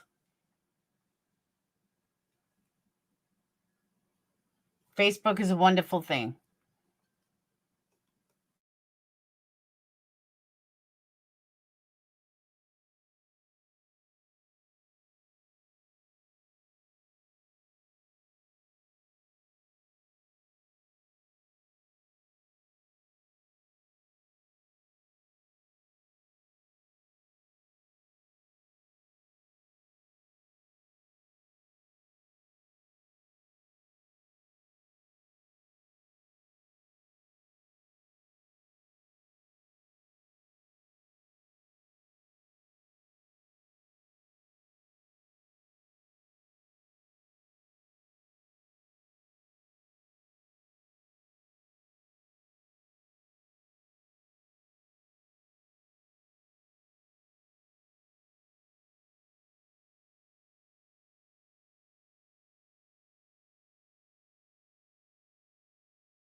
Can you guys hear me?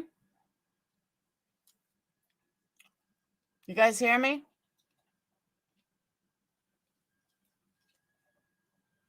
Can you hear me? All right. Yeah, my internet went out. I have no idea what happened. The whole box went off. I was like, shit. I'm going to go back to what I was doing.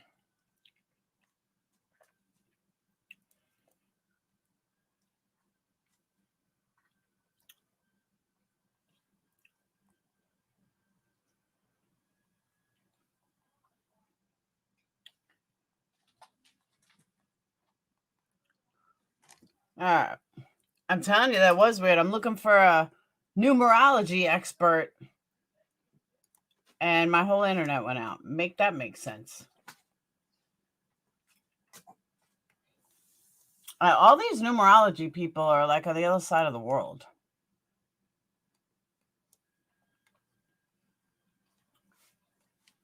The number 27.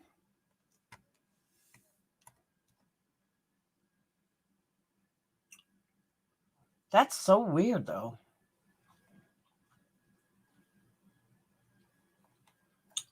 Oh, did it, Hippie? The Venmo from Jack Case is saying 3:30 a.m. Come on, that's not a coincidence. I agree. The number shut me down. It probably did.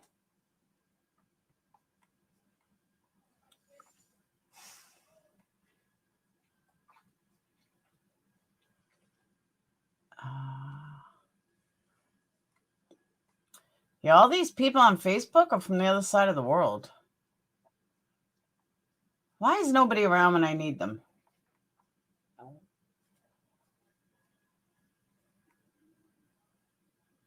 Free readings, no donations.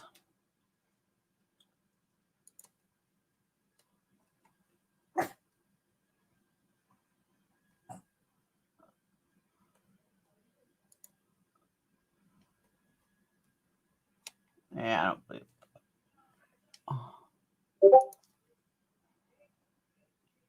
Fuck.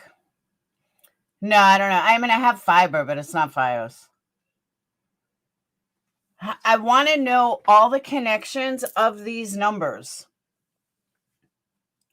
I need an expert.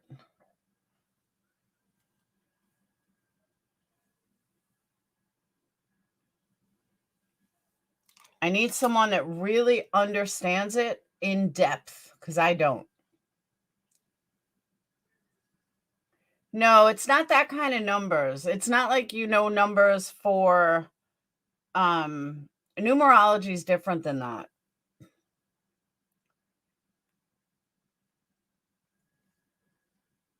If I can find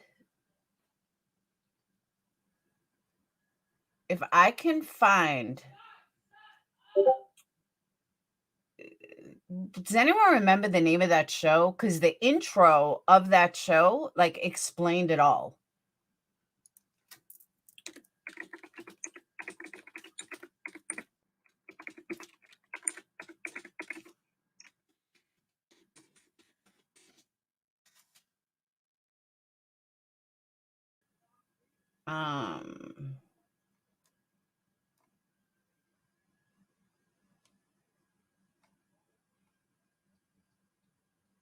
Synchronicity. No. There was a TV show that had it was like solve murders based on numbers.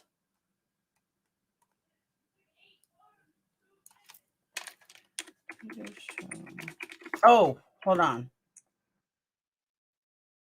All right. You a numerology expert.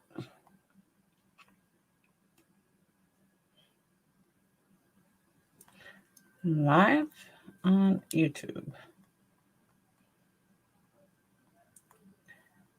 And through a case. And need a Numerology expert. TV show that used math to solve murders. Oh, it was Numbers. That's what it was called. Numbers.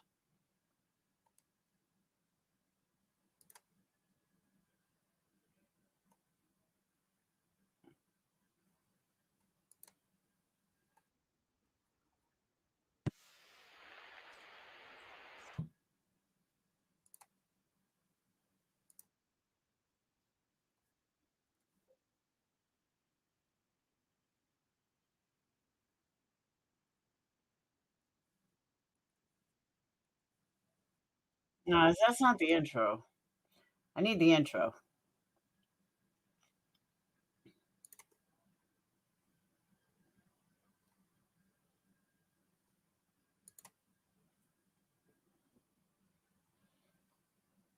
Why do I even bother having Prime? All right, hold on. What does I need to know? Too many 3s and 6s. And 13. And it's all connected.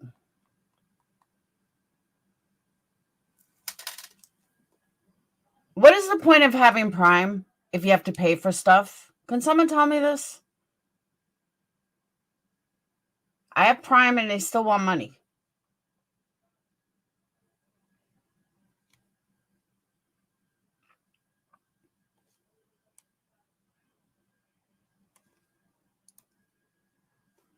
Hold on.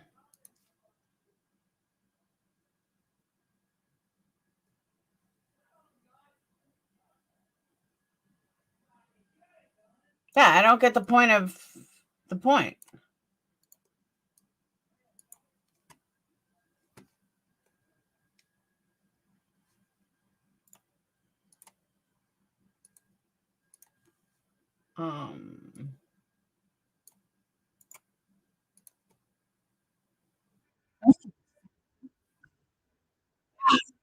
Thank you.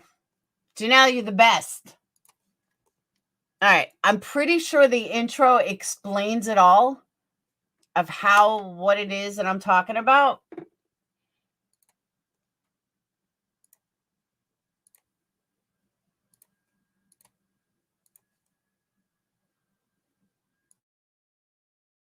Use math every day to predict weather, to tell time, to handle money. Math is more than formulas and equations. It's logic. Math is more than formulas and equations. It's rationality. It's using your mind to solve the biggest mysteries we know.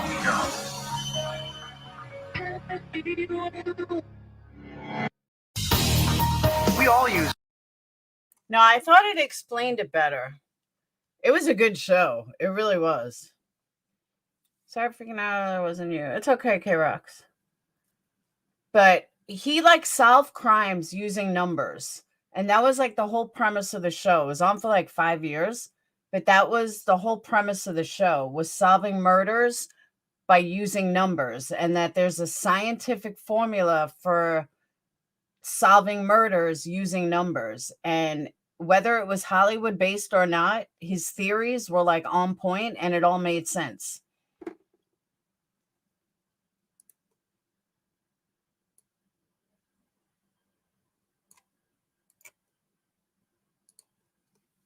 All right, just so you guys know, if this gets me shut down, I'll come right back. Hold on.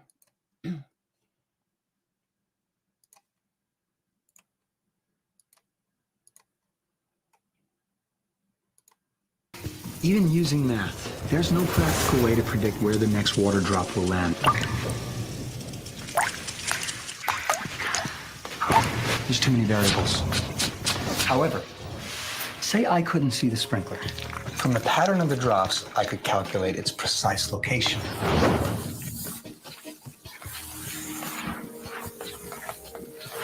It's not about predicting the next site. It's finding what the sites have in common, the point of origin. Charlie, you're saying you can tell us where the killer lives? Yeah. These guys follow patterns. Exactly.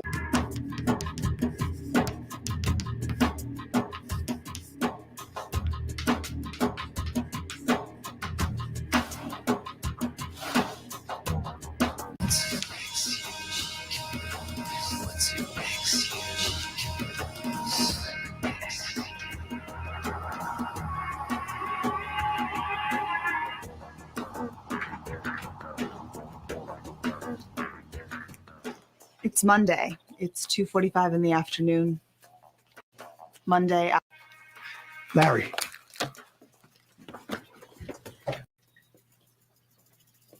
Have abilities. You could be helping define the nature of reality. All I'm asking is that you just consider how you spend what time you have.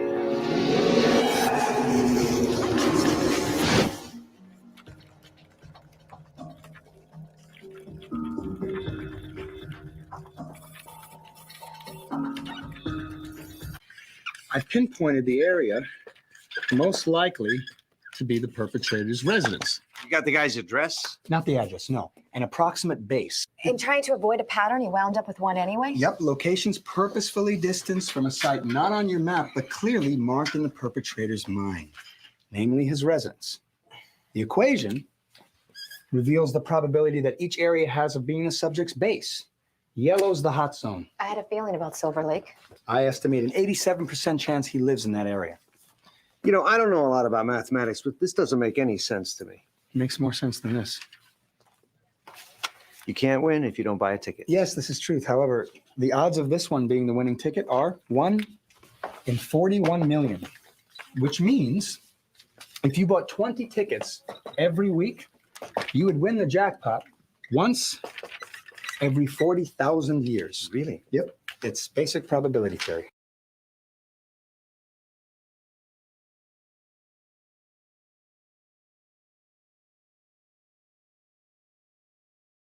So my point in showing that is that I'm not crazy, guys, but that's what I feel like is in this case. This is numbers. There's too many similarities for it to not be numbers. All these 1s and 3s play a part. It's too coincidental. Now, I saw the Jack, King, Queen, but where's the Queen? I got the Jack on the King Street, but where's the Queen? What does the Queen have? Where's Queen play a part? That's what I'm saying. I need a numbers expert. No, Cody, that's not what I'm saying. I couldn't reiterate what I was saying about numbers, but I knew that show talked about why numbers was so important. So it was easier for you to play that than it was for me to explain it that way than me try to explain it. That's why I played it.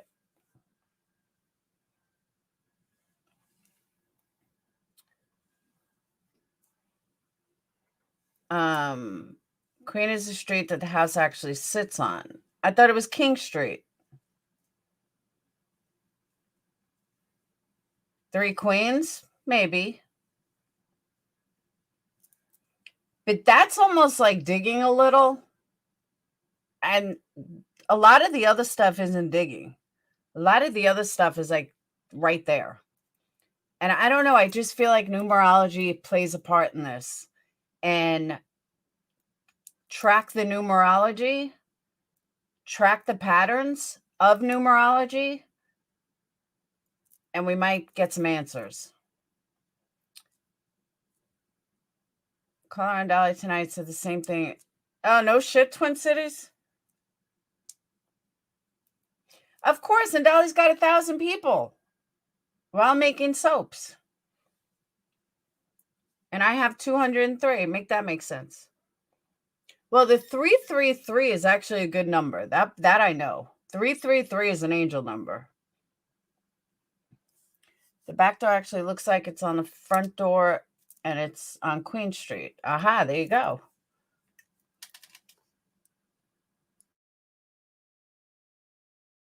So you're not the only one they can see in the numbers. For all we know, Twin Cities, they got it from here. Because I haven't heard anyone else talk about it. And I give credit to everybody. But I honestly haven't heard anybody talk about it. The section on the last map I sent of the creek was section 6. Section 6, there's too many 6s, 3s. It's crazy.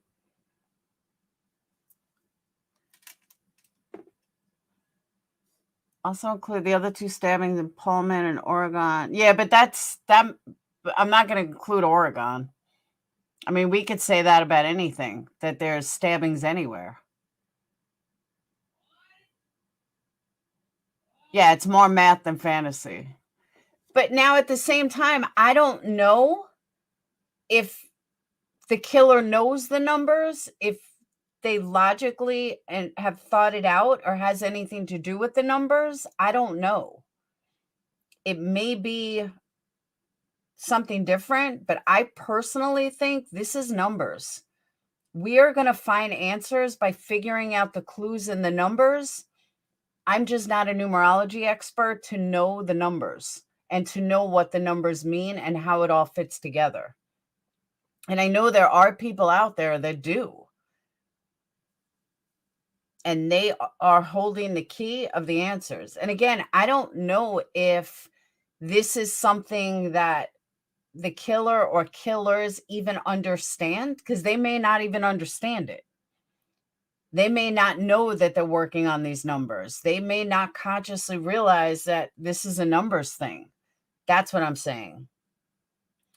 There you go. My sub count is 21.2. There you go. So I'm just thinking your BFF can do the numbers. It's someone that really understands the calculations, the formulas, numerology. One juror, we've been discussing other things.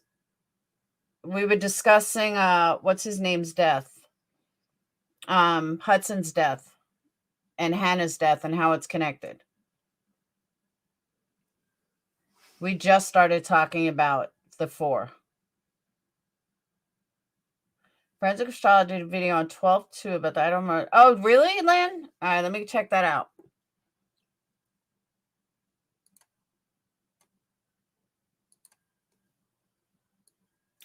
And what are they called? Forensic Astrologer.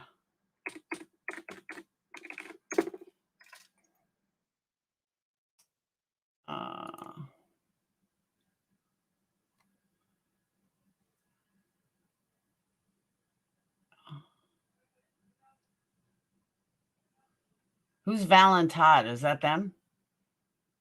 What's the name of the video?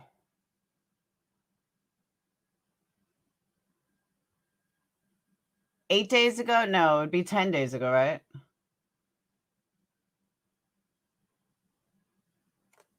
Was it a live or an upload?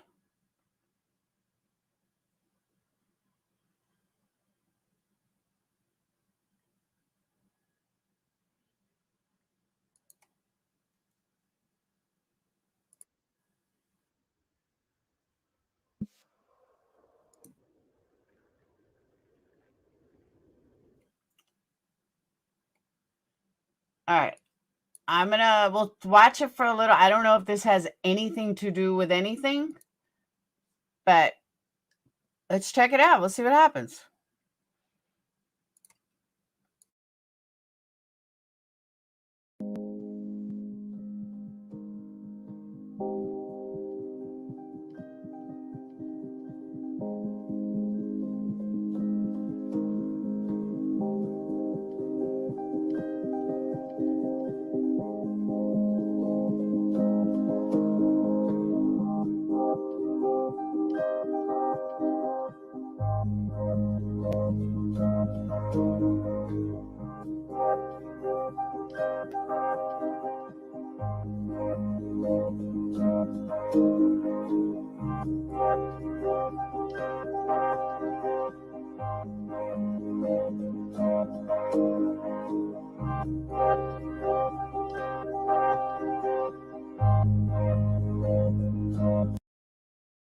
Okay, I'll tell you what I don't like right away. They're not explaining anything.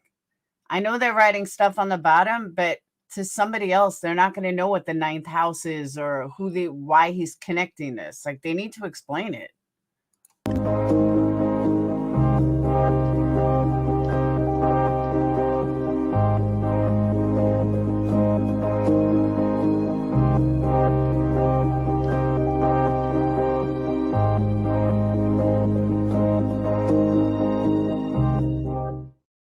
Thanks for joining me. I'm Val Evans. Glad to see you all here tonight. I am adding Todd. How are you doing, Todd? I'm good. You've got a really good way of looking at these cases. You have your life, and then when you need to talk about a case, you'll talk about the case, and you don't get all wrapped up in it. And you had a podcast the other day. It was really good with your psychic friend. Yeah. Peer, and you both were talking about how you really have to not feed into the lower vibration. Smaller town or smaller city, everybody's pointing fingers at each other. So it's kind of I feel like I'm watching two stoned parents. it's really hard, and especially as you know, I've had tons of people writing to me telling me their view on the case and their angle on the case, or somebody suspicious who lives next door to me. I'm like, well, call the police. Right. On a case that I'm working on privately, there's going to be a lot more feedback from the investigators, like the police. I will get a random call, hey, Todd, we picked up a witness. What do you think of this person? I'll be like, so on this case, it's different because it's not really a case that I'm working on. Also, it's really important in my daily life that, I'm working in the morning, I'm doing a dozen calls, and I just have to break away and go back to my routine just to throw it off, because otherwise it overloads me. So you access the podcast. You can go to my Facebook page at Todd Siegel Psychic Detective on Facebook. That podcast is on, it's called The Psychic Zone, like Twilight Zone, but The Psychic Zone. And it's on Apple, it's on Spotify, it's all over. I've done like 3 seasons now. And I love it. I love it. yeah. Well, I'm just going to go through a couple of comments here. I wanted to talk really quickly about how people are obsessed with this case. People think they really want to target. Let me just say, if you can put someone on 1.75 and they still sound normal, they talk way too slow. People, they want to talk about names. They're putting names out on TikTok. And I think it does a service to at least say that it's a dangerous thing to do. And so many rabbit holes just take. Feel about this case is I've actually done some readings for people up there recently, and they filled me in on on what's happening. One possibility is that somebody who lives in that house that wasn't the victim could have been surveying the house as well. So anybody related to that person should be investigated. It's like a eliminating. Moon and Ascendant are all at 8 degrees at this moment, 11:30 p.m., which is the murder degree, since 8 represents Scorpio. With Uranus positioned in the 10th house of the public, could this be something unexpected that happened that night? Could it be possible that on Halloween night? This is astrology, not numerology. It's a big difference. Saturn, representing the murderer at 18 degrees, was unable to get access to the house, but returned later. The 4th house is representing the home, and the red line shows the person is unsuccessful. Entering the road, it feels like somehow they knew where the house could be, and parked on the other road and then came down. So whether they had access to the house before, it is a possibility. You see Taylor Avenue there? Mhm. You would have to come from downtown. You'd have to go to Taylor Avenue. You'd have to know to go left on King, then left here, and then they would have to know to go down this way. There's no way somebody is just going to randomly know that. Maybe on Halloween night they were, or one of the times they were partying, they were followed. What do you think? I just still get no who did this, and The description that murder, serial killers, 2 of them.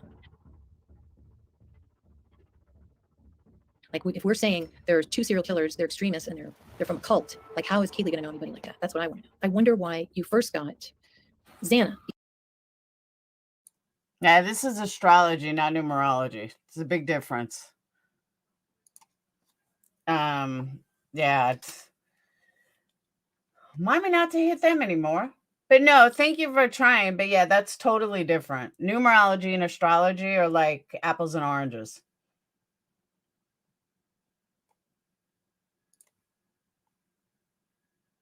Oh.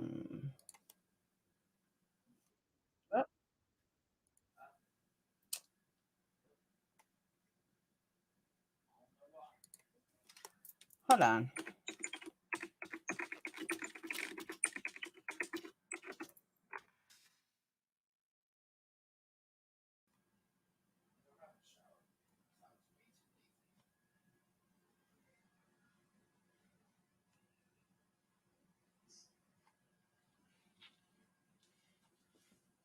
Mom.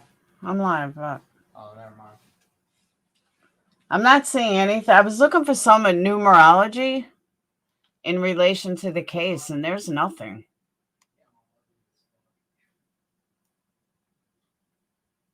Yeah, there's absolutely nothing. But I'm telling you guys, the numbers mean something. Meridian claims soul on my Pyro's Delphi killer. Why stop watching her? I don't know who Mama D is. Like our strong medium. A is 1, B is 2, C is 3, blah, blah, blah. Q is 17. No, I'm serious. If I can find a really good expert, you guys will totally get it and you will totally understand. Yeah, but I don't need a psychic. Numerology has nothing to do with being a psychic.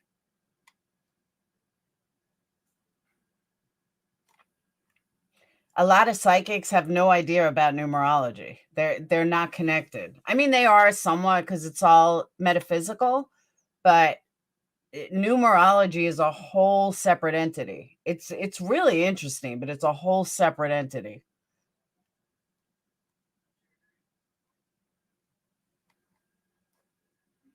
Many numerologists believe that everything, every step we take, every move we make, I'll be watching you. That every single thing we do is connected to a number, and that everything in our life is connected to a number of somehow. And you get married on a certain day.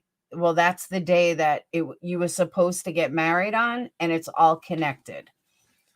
It has nothing to do with the foreseeable future, has nothing to do with being a psychic, it has nothing to do with astrology. It just has to do with numbers.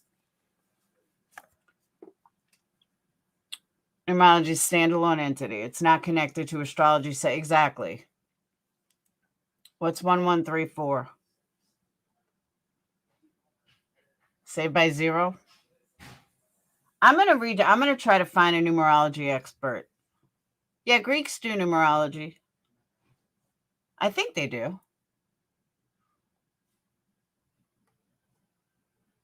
But I like I said to my daughter-in-law, because I saw that she does numerology, I said, I need an expert. She said, well, I'm definitely not an expert. I'm just into it. I said, no, I need an expert. Because I don't want to have to also explain every single detail to somebody. What'd you find, Janelle?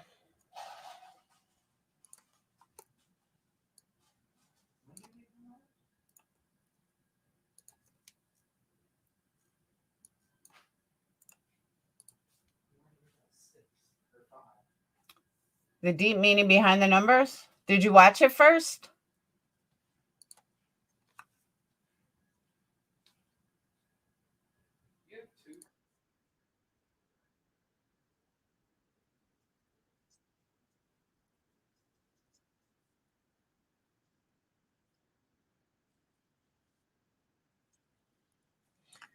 All right, maybe this will help. Hold on.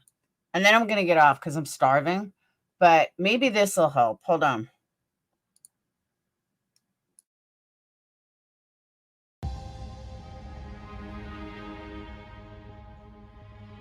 We measure our life in terms of days, of 24 hours, referred to as a tropical or solar day.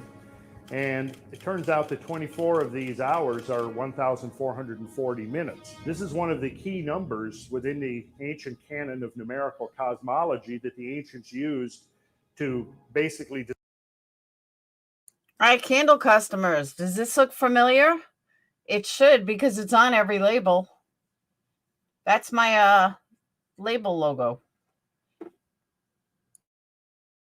Design and create their world. The 1,440 minutes equates to 86,400 seconds. If you just listen to these numbers, look at them, and let them kind of soak into your brain, once you've gotten into this as actually a system, a methodology of transmitting information, these numbers are actually carriers of information, because each number stands for meanings beyond just the apparent ones. So we see 1,440 minutes is equal to 86,400 seconds, and a 12-hour span of time, which is usually represented on the clock, 720 minutes, which equals 43,200 seconds. Just look at those numbers. You'll think that obviously 43,200 is half of 86,400. The 1,440, we're going to counter that number again. So these are just examples of some of the time measures, how we think about time in our particular culture. Space measure, we talk about a foot, we talk about of 12 inches, we talk about a square foot. And you'll notice that the square foot has the same repetition of digits, 144, as the 24 hours does. All we do is we tack a 0 on that. We have the number of minutes in a day, 144 square inches. Now, it turns out that if you ever read the book of Revelations, which I highly recommend if you're interested in symbolism and esoterica, the book of Revelations talks about the holy city, which was revealed to St. John the Divine in a vision on the mountaintop. And a man with a measuring line reveals to him this vision of the holy city. And the holy city is described as having a wall around it, and the wall is described as being 144 cubits. That number is preserved in the scriptural writings. We have a cubic foot equaling 1728.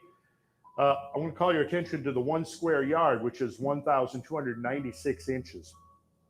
As it turns out, we could stick a 0 on the end of that, and we have 12,960 years, which turns out to be an awesomely important span of time in terms of some of the great cycles that affect this planet. Geometry, everybody knows that a circumference of a circle is divided into 360 degrees, and that 360 degrees of arc, because each degree is subdivided into minutes of arc. There is then 60 times 360, as it says there, 21,600. And then you'll notice the 21,600 minutes of arc equals 1,296,000 seconds of arc. That's a mighty fine subdivision of a circle that would be used mostly by astronomers to measure the motion of distant stars. But notice that number, 1,296,000, and you'll see that it's the same number, just raised by 3 orders of magnitude as the number of square inches in a square yard. Now, another thing you might notice about most of these numbers from 1440 to 8640, 43,200, 144, 1728, 36, 1296 is that they all Kabbalistically add up and reduce to the single digit 9. Notice that all of them. Pick any one of them, other than, say, with the exception of 24, but 1440 adds and reduces to a single digit 9. 1296, you'll notice the same thing. 1 and 2 and 9 and 6 is 18, which adds to a 9. Here we have the alphabet of sacred geometry. These are the simplest forms. These are the polygons. You have a circle, which is actually not a polygon, but we have an equilateral triangle, a square, and a pentagon. And each of these can be measured by the number of degrees that determine the angles of the sides. So, for example, we look at a circle, which is just a special case of an ellipse with eccentricity of 0. We've covered this already, so let's go right to the equilateral triangle, and we'll see it's 60, 60, and 60, which equals 180 degrees. Again, notice that we've got the number 9 recurring. We go to the square, which is 4 times 90 degrees. The total number of degrees defining the square is 360, the same as the circle, the same as the measure of a circle. And we measure the polygons by essentially measuring the angles of the vertices or the corners. Then likewise with the pentagon, each of the angles between successive edges is 108 degrees. So you multiply the 108 times 5 and you get 540. Again, notice everything adds up to 9. If you take 25,920 seconds and set each second corresponding to 1 year, you'll discover it's exactly 432 minutes. 25,920 hours in turn is 1,080 days. And 25,920 days is equal to 72 years in the sacred calendar, which is interesting because I think most determinations of the average human lifespan right now in history is about 72 years. In the Vedas, they had various ways of encoding references to numbers. Let the Brahman hear the praise we utter. This hath the four-horned buffalo emitted. 4 are his horns, 3 are the feet that bear him, his heads are 2, his hands are 7 in number. Notice 4, 3, 2. Raised to the 7th power gives you the number of years in the ancient Vedic time span, the Kalpa, 4,320,000,000 years, which I find to be suspiciously close to the modern estimate for the age of the universe, or the age of the earth rather, which is about 4.5 billion years. And this is probably some of the oldest writings extant where this canon of numerology is presented. In the Vayu Purana, we find verses like this: 360 years according to the human calculation, constitute one divine year. Wise people know that there are 4 yugas in Bharatavarsha. The first one is Kreta, then follow Treta, Dvapara, and Kali. They have another, the Vedas recognize as a sacred year that they call, or a divine year, which is 360 of our years. Now here's a tabulation of the Vedic ages. And you'll notice, we'll look first at the total in human years, and we see that the Kali Yuga, the shortest, is 432,000. Notice the number that the Vedic ages begins with. 432,000 is the same number that the Sumerian king list ends with. So now, let me also say, I understand that a lot of people do not get into this stuff or understand it. I do. I know about numerology, but not to the extent that I would have to explain it. Like, I know what certain numbers mean and how it all ties, and I like that. And I do believe in numerology more than I believe in anything else.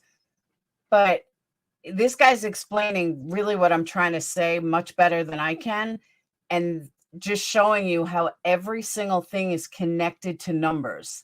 No matter, even if you think it's minuscule and it doesn't mean anything, it's connected to a number. And every single part of our life, from the time we're born to the time we die, everyday occurrences are connected to numbers. And I really, truly think that this case can be solved if you figure out the patterns of the numbers. If you figure out how all these numbers are connected in this crime and why so many are sticking out, we'll get answers. I'm not an expert to do that though, but I'm trying to show you guys why I'm so keen on the numbers. it's almost as if we have 2 different traditions, but one system. So you see how these same numbers are recurring over and over again. And I know that for a lot of people, first time they are confronted with this kind of information, sometimes it's almost too mind-boggling. You're going, what the heck does all these numbers mean? It's just too many numbers to sort out. But what you realize once you start studying them is that each one of them is kind of a mnemonic, because each number has a whole collection of phenomena that's associated with it. And here is a Gothic cathedral. This is the portal of judgment at Chartres. You'll notice that there are 4 carvings, 4 bas-reliefs around the figure of Christ seated within the mandorla, or also the vesica piscis. The 4 are representing the 4 ages of the world, the 4 seasons of the great year. So there you have the 4 seasons of the great year, each separated, representing a cycle of 6,480 years for each of those 4 seasons. Now, this had more than merely academic interest to ancient cultures, because it was believed, and I will show you here, that modern science, unbeknownst to the scientists who are actually doing the work, they're confirming the reality of these ancient measures of cyclical time and what their significance is. But in this case, again, we have the 4 seasons of the great year, giving us total duration for each of the 4 of 6,480, which, if you now recall, should bring to mind the image of the dodecahedron whenever you think of the number 6,480, the 12 pentagonal faces. Symbolically, each of those 12 faces to the Platonist The Pythagoreans and the Neoplatonists was associated with one of the 12 signs of the zodiac. The pentagon, of course, is the human figure. Think of the Vitruvian man, the Da Vinci man in the circle with 5 extremities and your 5 fingers on each hand. The fact that the pentagon manifests the golden section geometry, and we as humans are actually the highest mathematical expression, biological expression of the mathematics of the golden section, which relates us intimately to the geometry of the pentagon and the dodecahedron. What I've got here is evidence for advanced geodetic knowledge in archaic times. What is geodesy or geodetic knowledge? Geodesy is the determination of the size and the shape of the earth.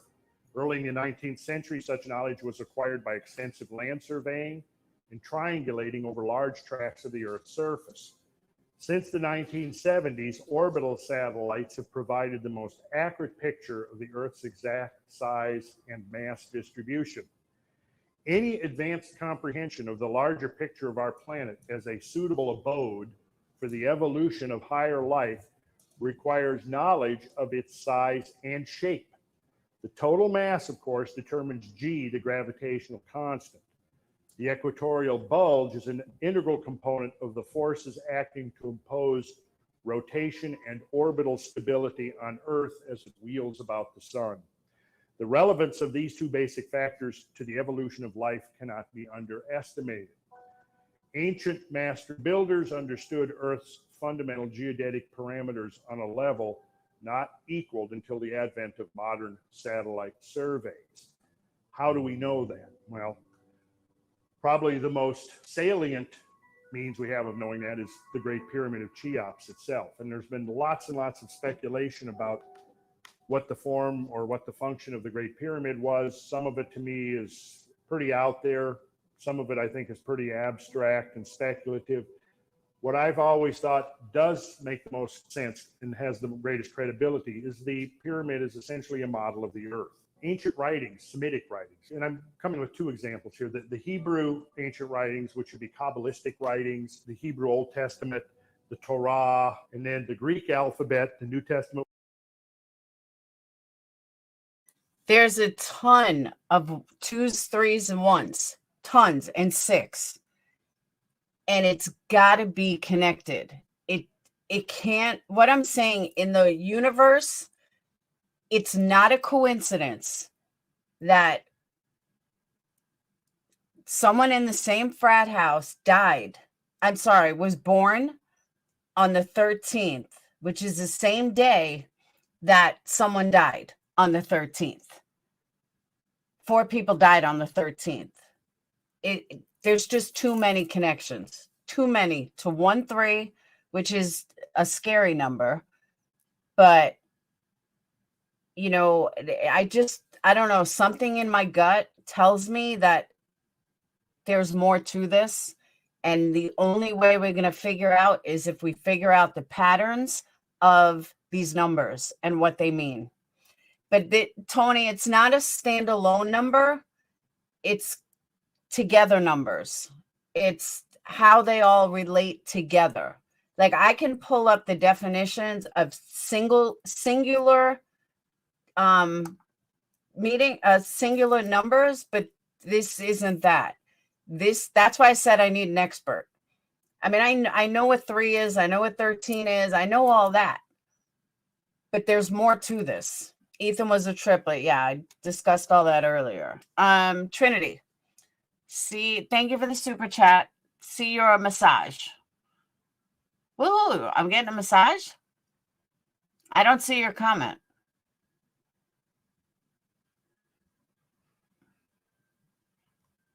Trinity, I don't see a comment. I just went through the whole thing. I don't see a comment. Can you retype it?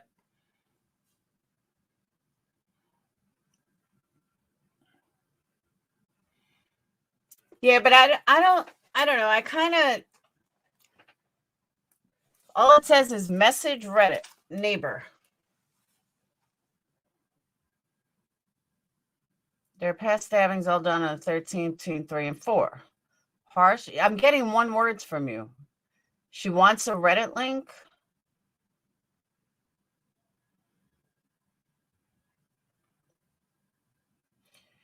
Jackie, I will make a form tomorrow because there's too many to go through, but I'll give you some of the ones I know off the top of my head. Some of the ones off the top of my head are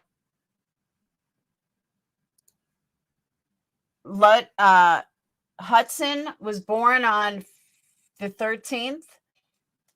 He went to the same fraternity as Ethan.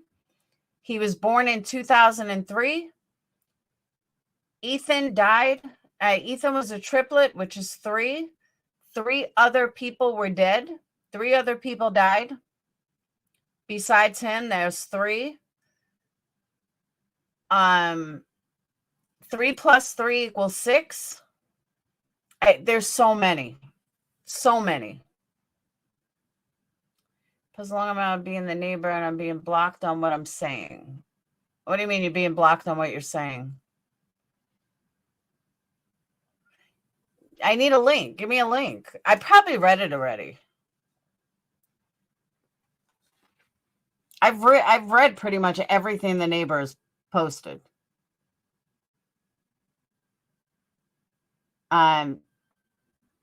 Just posted. Okay, I need a link. The address is 1122 King Street.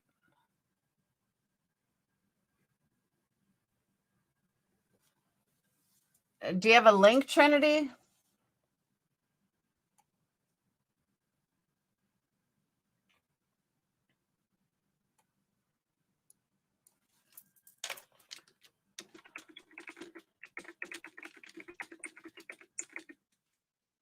Yeah, 6 is a big one. Oh.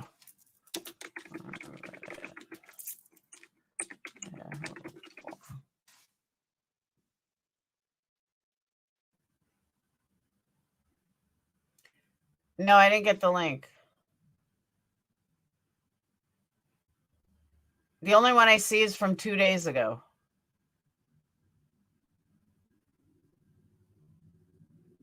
I don't see anything new.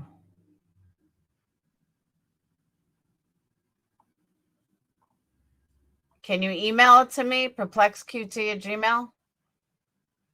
But I mean, I even put that in Reddit. It's not showing anything.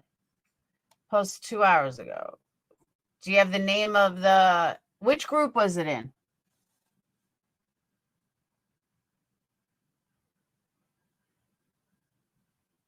Yeah, send it to me via email.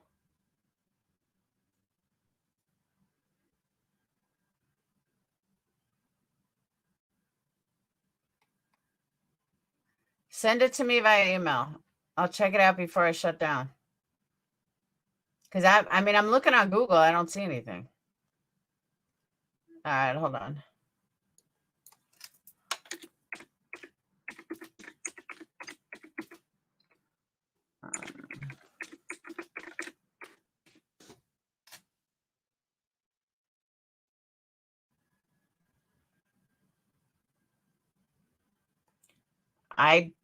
You're going to have to send me a link because I'm not showing anything. I'm looking on Google. There's nothing. Email is the same name, perplexqt@gmail.com.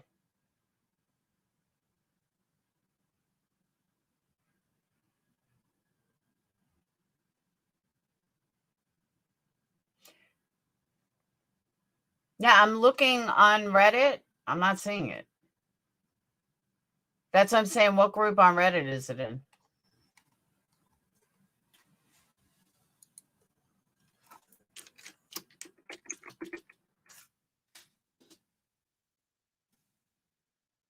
Yeah, I'm looking on Google. There's nothing.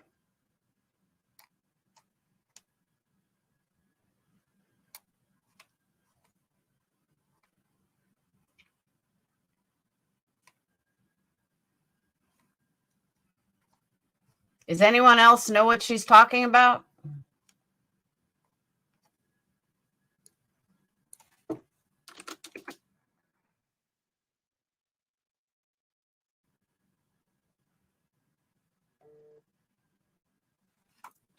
All right, she just sent it. Hold on. Am I sharing now? All right.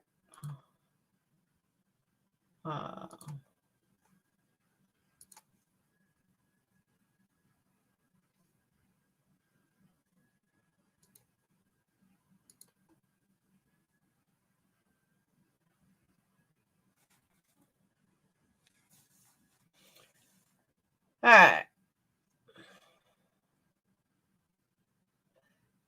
Now, just remember, though, we don't know if it's legit.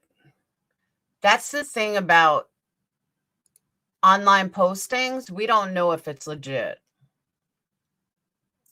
Are you really, Samantha? Like, for real? Like, that's how stupid they are. They are so fucking dumb. I can't with how stupid people are.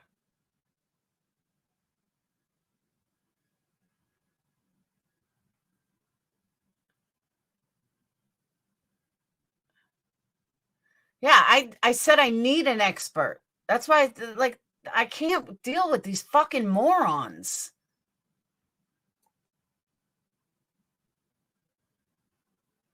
Which stalker, by the way? I have a few of them.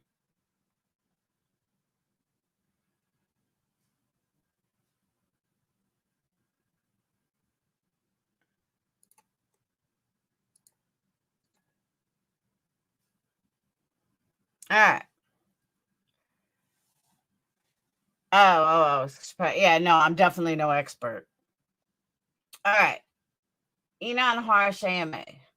Hello, my name is Enon Harsh or Chef Dizzy. It's been a wild few days, and it seems there's lots of news, misinformation, conspiracies, and a lot going on about my existence right now. I'm sure many of you are curious about who I am and how I got here. I haven't had a very average life, and I'm sure to a lot of people, my beliefs, lifestyle, and actions that of many will judge and consider immoral. But the truth is, I have a dream, a story, and a perspective I'd like to share for whoever it may touch and help.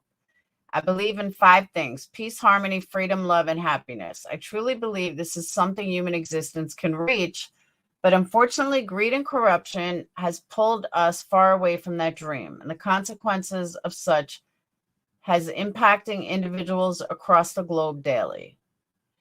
But first, I would like to send out love and empathy for the family of the victims, unheard of in this town and absolutely horrendous. I can't say I've ever lost a family member, but in many parts of my life, I had to grow or survive in harsh environments. And I have lost several close friends and some I consider family. Many others are missing or probably never to be seen again. At many points in my life, I was on my way to one of them. Meditating on the murders and the suffering brings me to tears sometimes daily. One day returning from work, I brought my neighbors some wine when they were having a small fire party outside just to meet them. Although it was a short visit, I remember how beautiful, friendly, kind, and joyful they were. So happy it instantly brightened up my day. I remember going inside and having an inspired, long, and sick flow before stretching and drilling. Kaylee were the neighbors. You wanted on Greek Row. Partying is expected. To imagine someone wanting to hurt them is beyond disbelief and so sick. And why are we only mentioning Kaylee again? Several days ago, when I thought I was over the sadness of losing those who only brought positive thoughts to me, when I went to check my mail, I saw the posting of their faces and started crying. I was listening to Fallen Soldiers by Wu-Tang Represent and starting thing not only of the recent murders, but all of the friends I lost and continued crying for hours. I went to work 3 hours later, tears still pouring from my face, trying to stay calm for my work duties. I could barely talk, and a grill cook could tell something was up, but I didn't know how to verbalize the feeling of losing a friend almost every other year. A feeling where you can't focus on anything but the suffering of losing a loved one. The energy burning in you like a fire causing cuts. I'm mainly a prep cook. to be lightning speed, but sloppy. I remember almost cutting myself using the anger, sadness, and other emotions to propel my movements. Remembering the kindness of those now gone, and in the case, who had such a bright, happy, and free future. Kaylee, Zana, and her boyfriend, those are the only three I remember, but I know all were amazing, were real ass human beings. To lose them is such an incredible lose. I hope the family members find comfort in grief and heal fully with time, positive prayers and thoughts, and encourage them to try to spend their time on whatever activity brings them joy and or comfort. And from my hippie roots, to try to spend time with nature as it heals all wounds. How fucking long is this?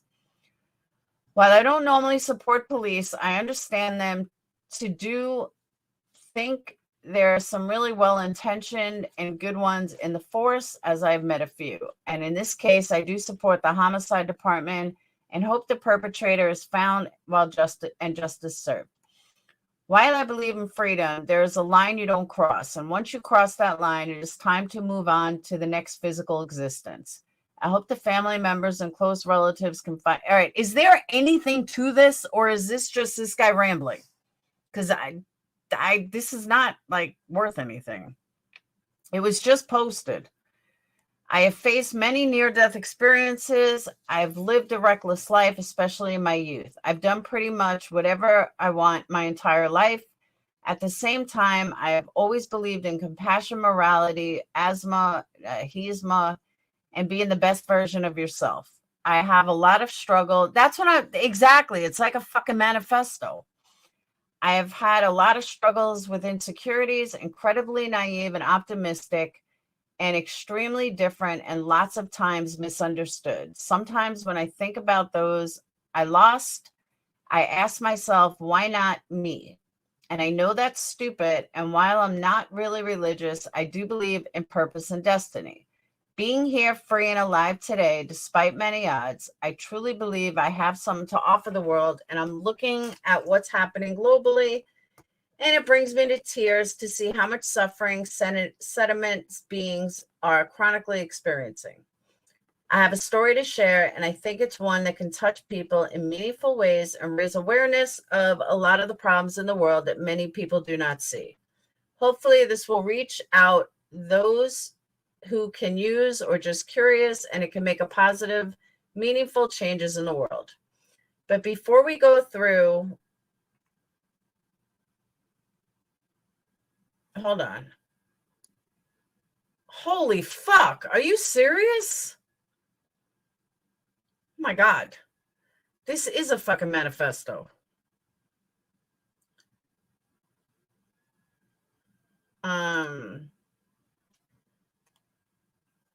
Hold on. I was up here. All right. Before we go through,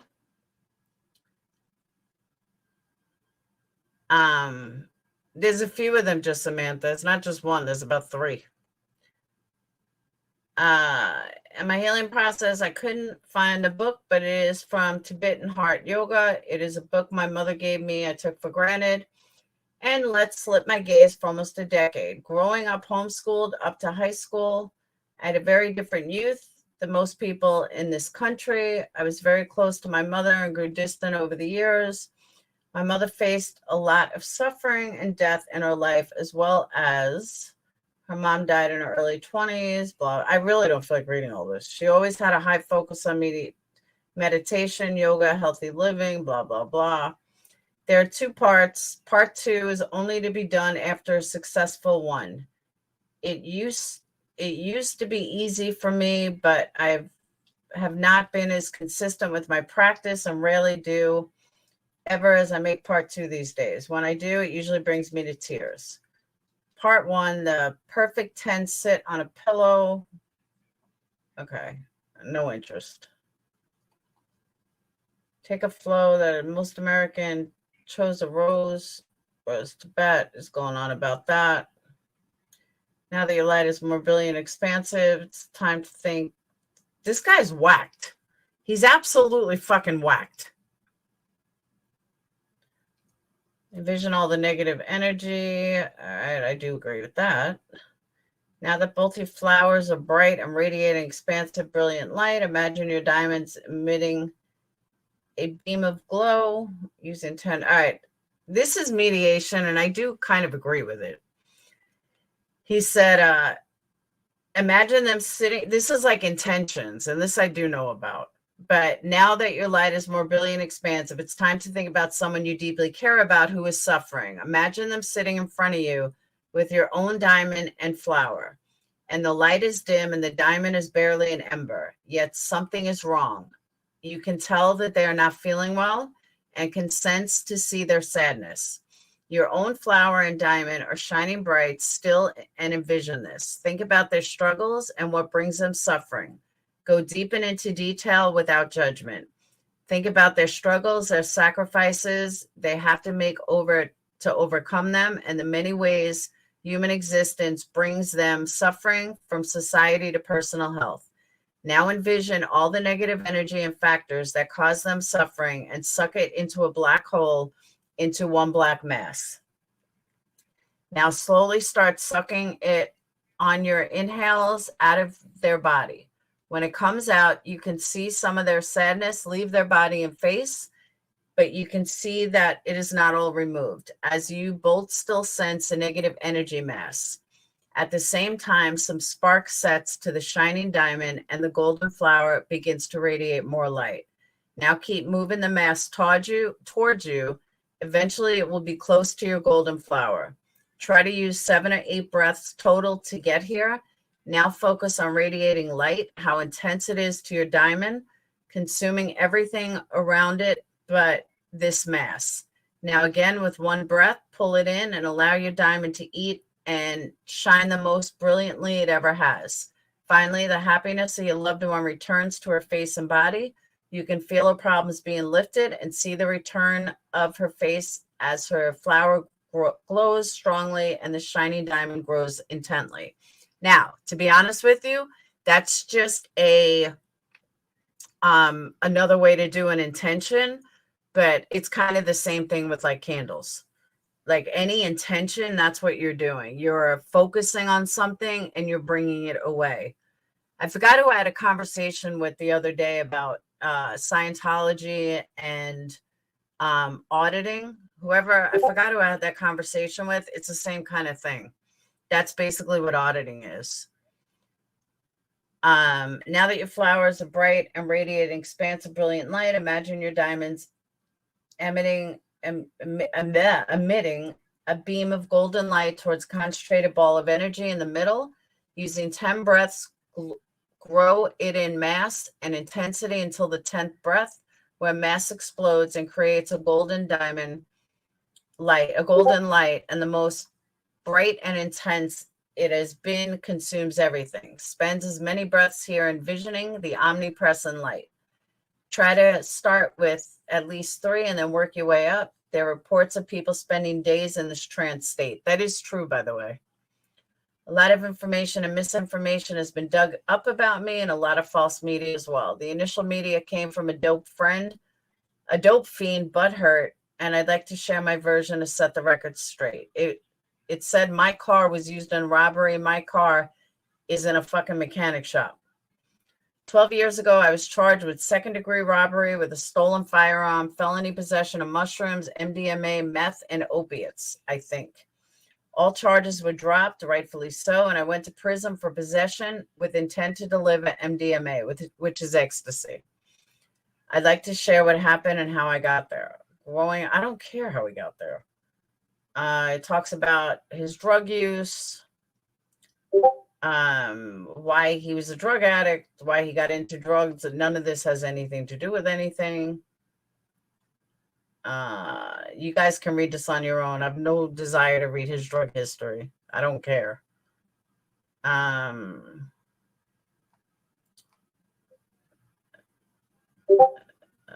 had warrants. I met my family. Now he's talking about his art. Talk about drugs.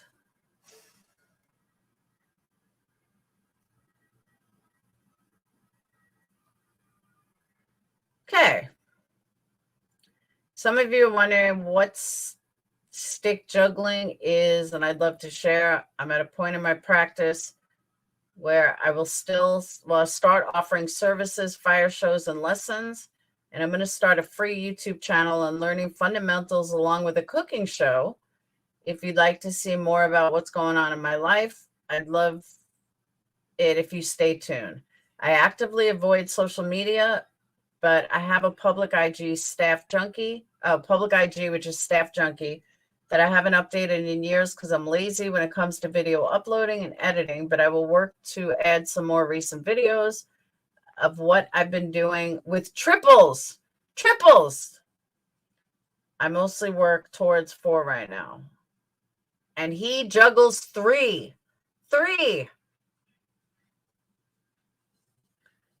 There's 3 again.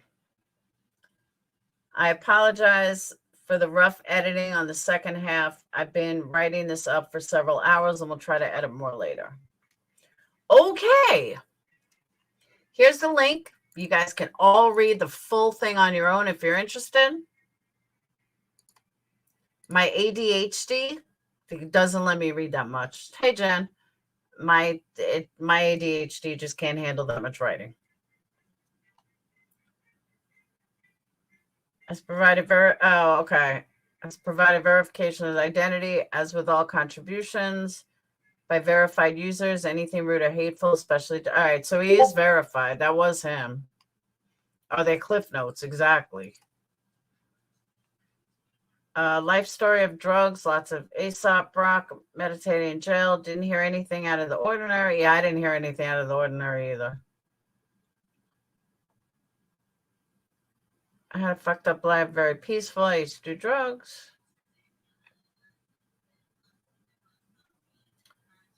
Not reading all that. I'm happy for you, though. Did you see or did you know anyone with a white Elantra? Is that a car you've been around before? People are weird. This is the norm.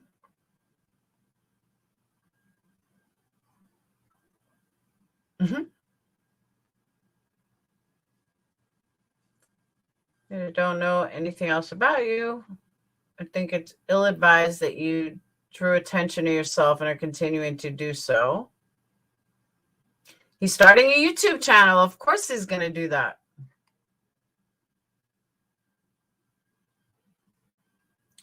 Grandiosity, considering you spent 1 paragraph on the victims and the next 8 on you.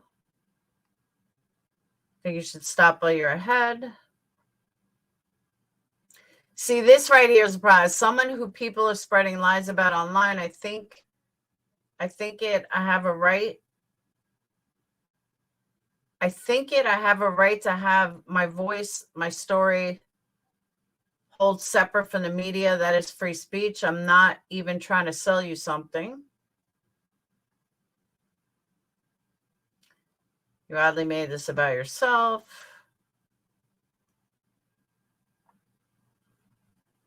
I got this by following your Facebook.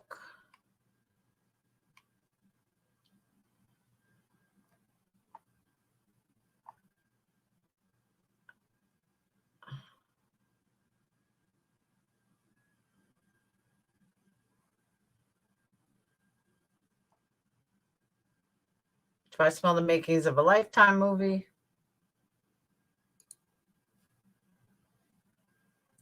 Things that make you go hum. Neighbors is definitely why I didn't go to the tower route and put sound foam everywhere. To be honest, I'm hoping I get loud enough that my next door neighbor has to come over. She's super cute. To keep it down. I always told she's welcome anytime to tell me to shut the fuck up. The walls are super thin, but I'm also in between 3 fat sorority houses, so there's no way to really stop the noise here, but I definitely keep it down during quiet hours. Kitchen is literally 2 feet away from the nearest speaker for it with no walls, so it doesn't have sound loud far. I'm more worried about the sound space in my old apartment. The bookshelves I have are great if you're sitting right in front of them, but awful directional another way. My main concern for noise complaints is my sub. It pumps, and I've turned down pretty much as low as it can go. I usually just turn it off at night, but I can still feel it in my bedroom. Easy, even when it's super low volume. I don't know. I don't get it. Oh, yeah, I actively avoid social media. I'm starting a YouTube channel. I thought the exact same thing. So, yeah, I don't know. This is crazy. There are so many rabbit holes to go down in this case. So many Reddit posts. So much. What's bullshit? What's not?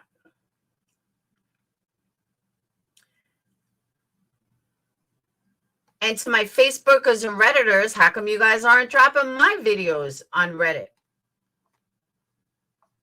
and Facebook? Huh?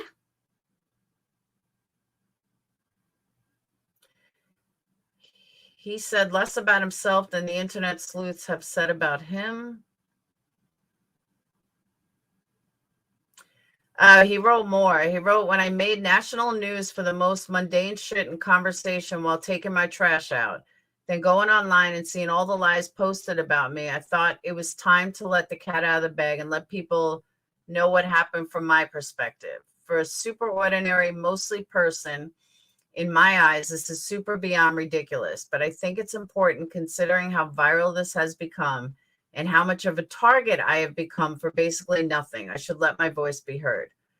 The people that are mad at me, while the media is making millions, billions off this, is beyond hilarious. I'm so far in debt, I'm declaring bankruptcy.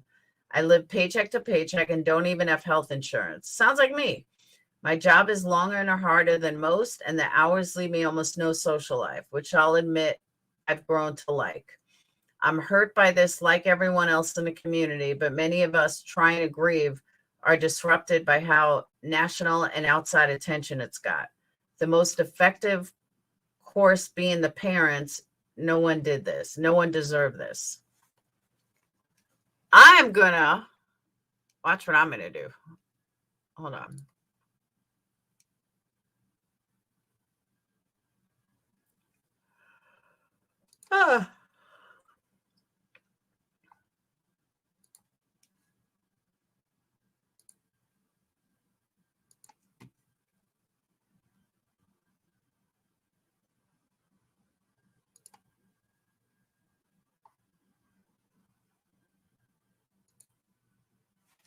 Hold on.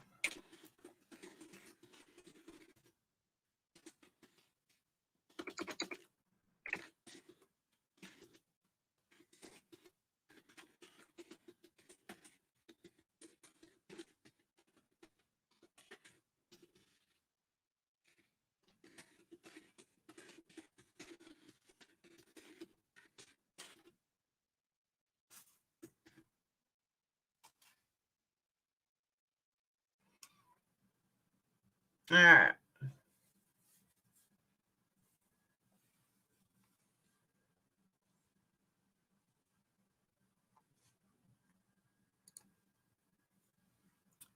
Look at his Reddit name. Yeah, I saw that. Reddit name is I data when you sleep.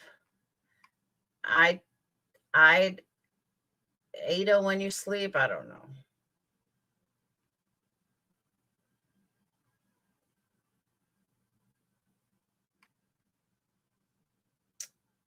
I forgot to hold on.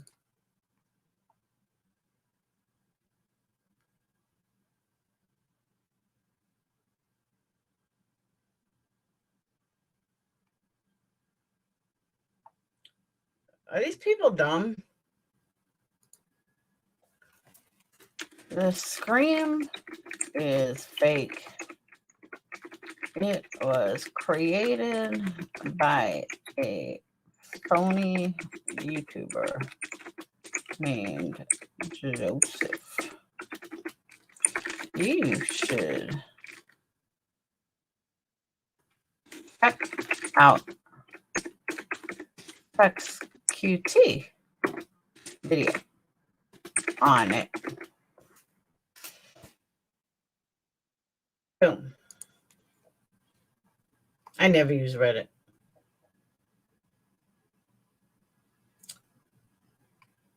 All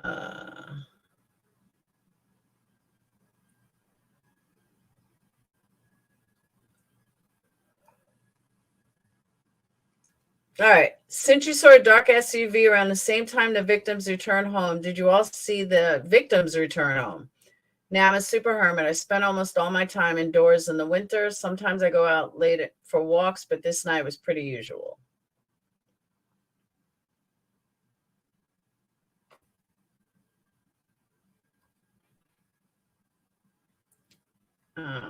He's answering a lot of comments. Why do you think the killer spared the dog? Probably would bark if woken up, but I'm more curious about is why the other roommates were spared. I don't know. Even wacko psychopaths like dogs. I agree with that.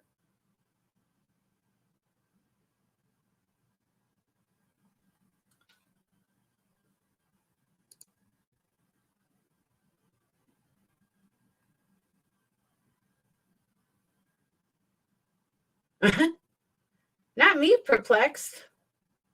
So this is about 4 people who savagely murdered, for which the families and the nation seek answers, perplexed and dumbfounded by how you could focus this tragedy on yourself. Anything else we should know? I like him.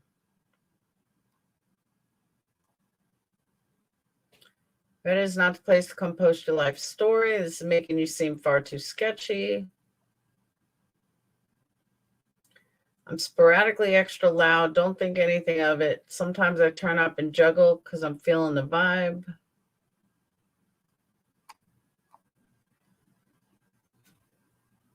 I used to grow a bunch of weed. I don't care about his weed.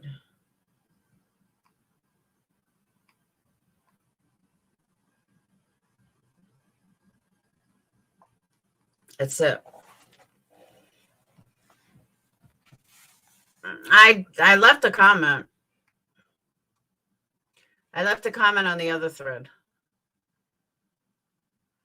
But I gotta get on. I've been on 3 hours already.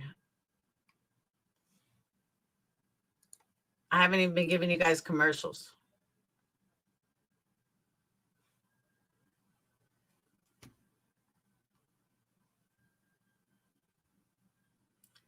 Look at the what photos? What photos? Hey, Tony. What photos?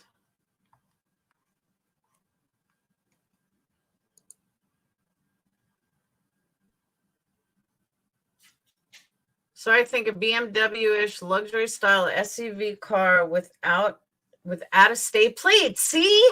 That's what I'm saying. Out of state. Utah. Oh my God. 27 days ago. Did I not say tonight Utah? Did I not say Utah? That's how I started this live. Hannah is from Utah. So I think it's a close state like Monterey, Utah. I think tinted windows around 1:30 a.m. Saturday night on corner of Queen and Anne.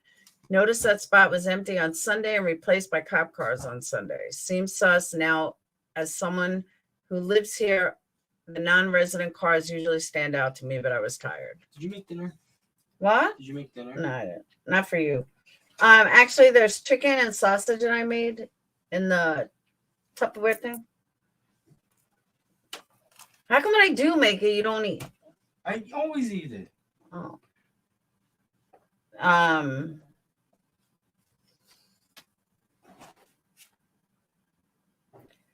But that's where Hannah's from. Hannah's from Utah. Heard you too. If I make super chats, I don't do ads. But if I don't make super chats, I put in ads because I got to make money somehow. He's really inside himself. He's a neighbor who changed a story on hearing screams. Yeah, but I'm not even worried about that. I'm saying 27 days ago, he said that he saw luxury SUV outside that had other plates. And I'm saying that when I started this live, Hannah is from Utah. This makes sense to me. Which Tupperware? What Tupperware? And it's got a aluminum foil on top. Oh. This makes sense to me.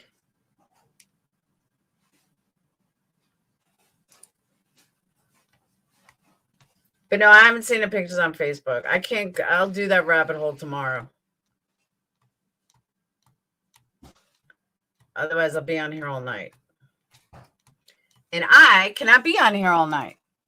As you can see, my spot. There's nothing else. Oh my God, I'll be there in a minute, Phoenix. It's there. I promise. It's right in front of your face. I promise.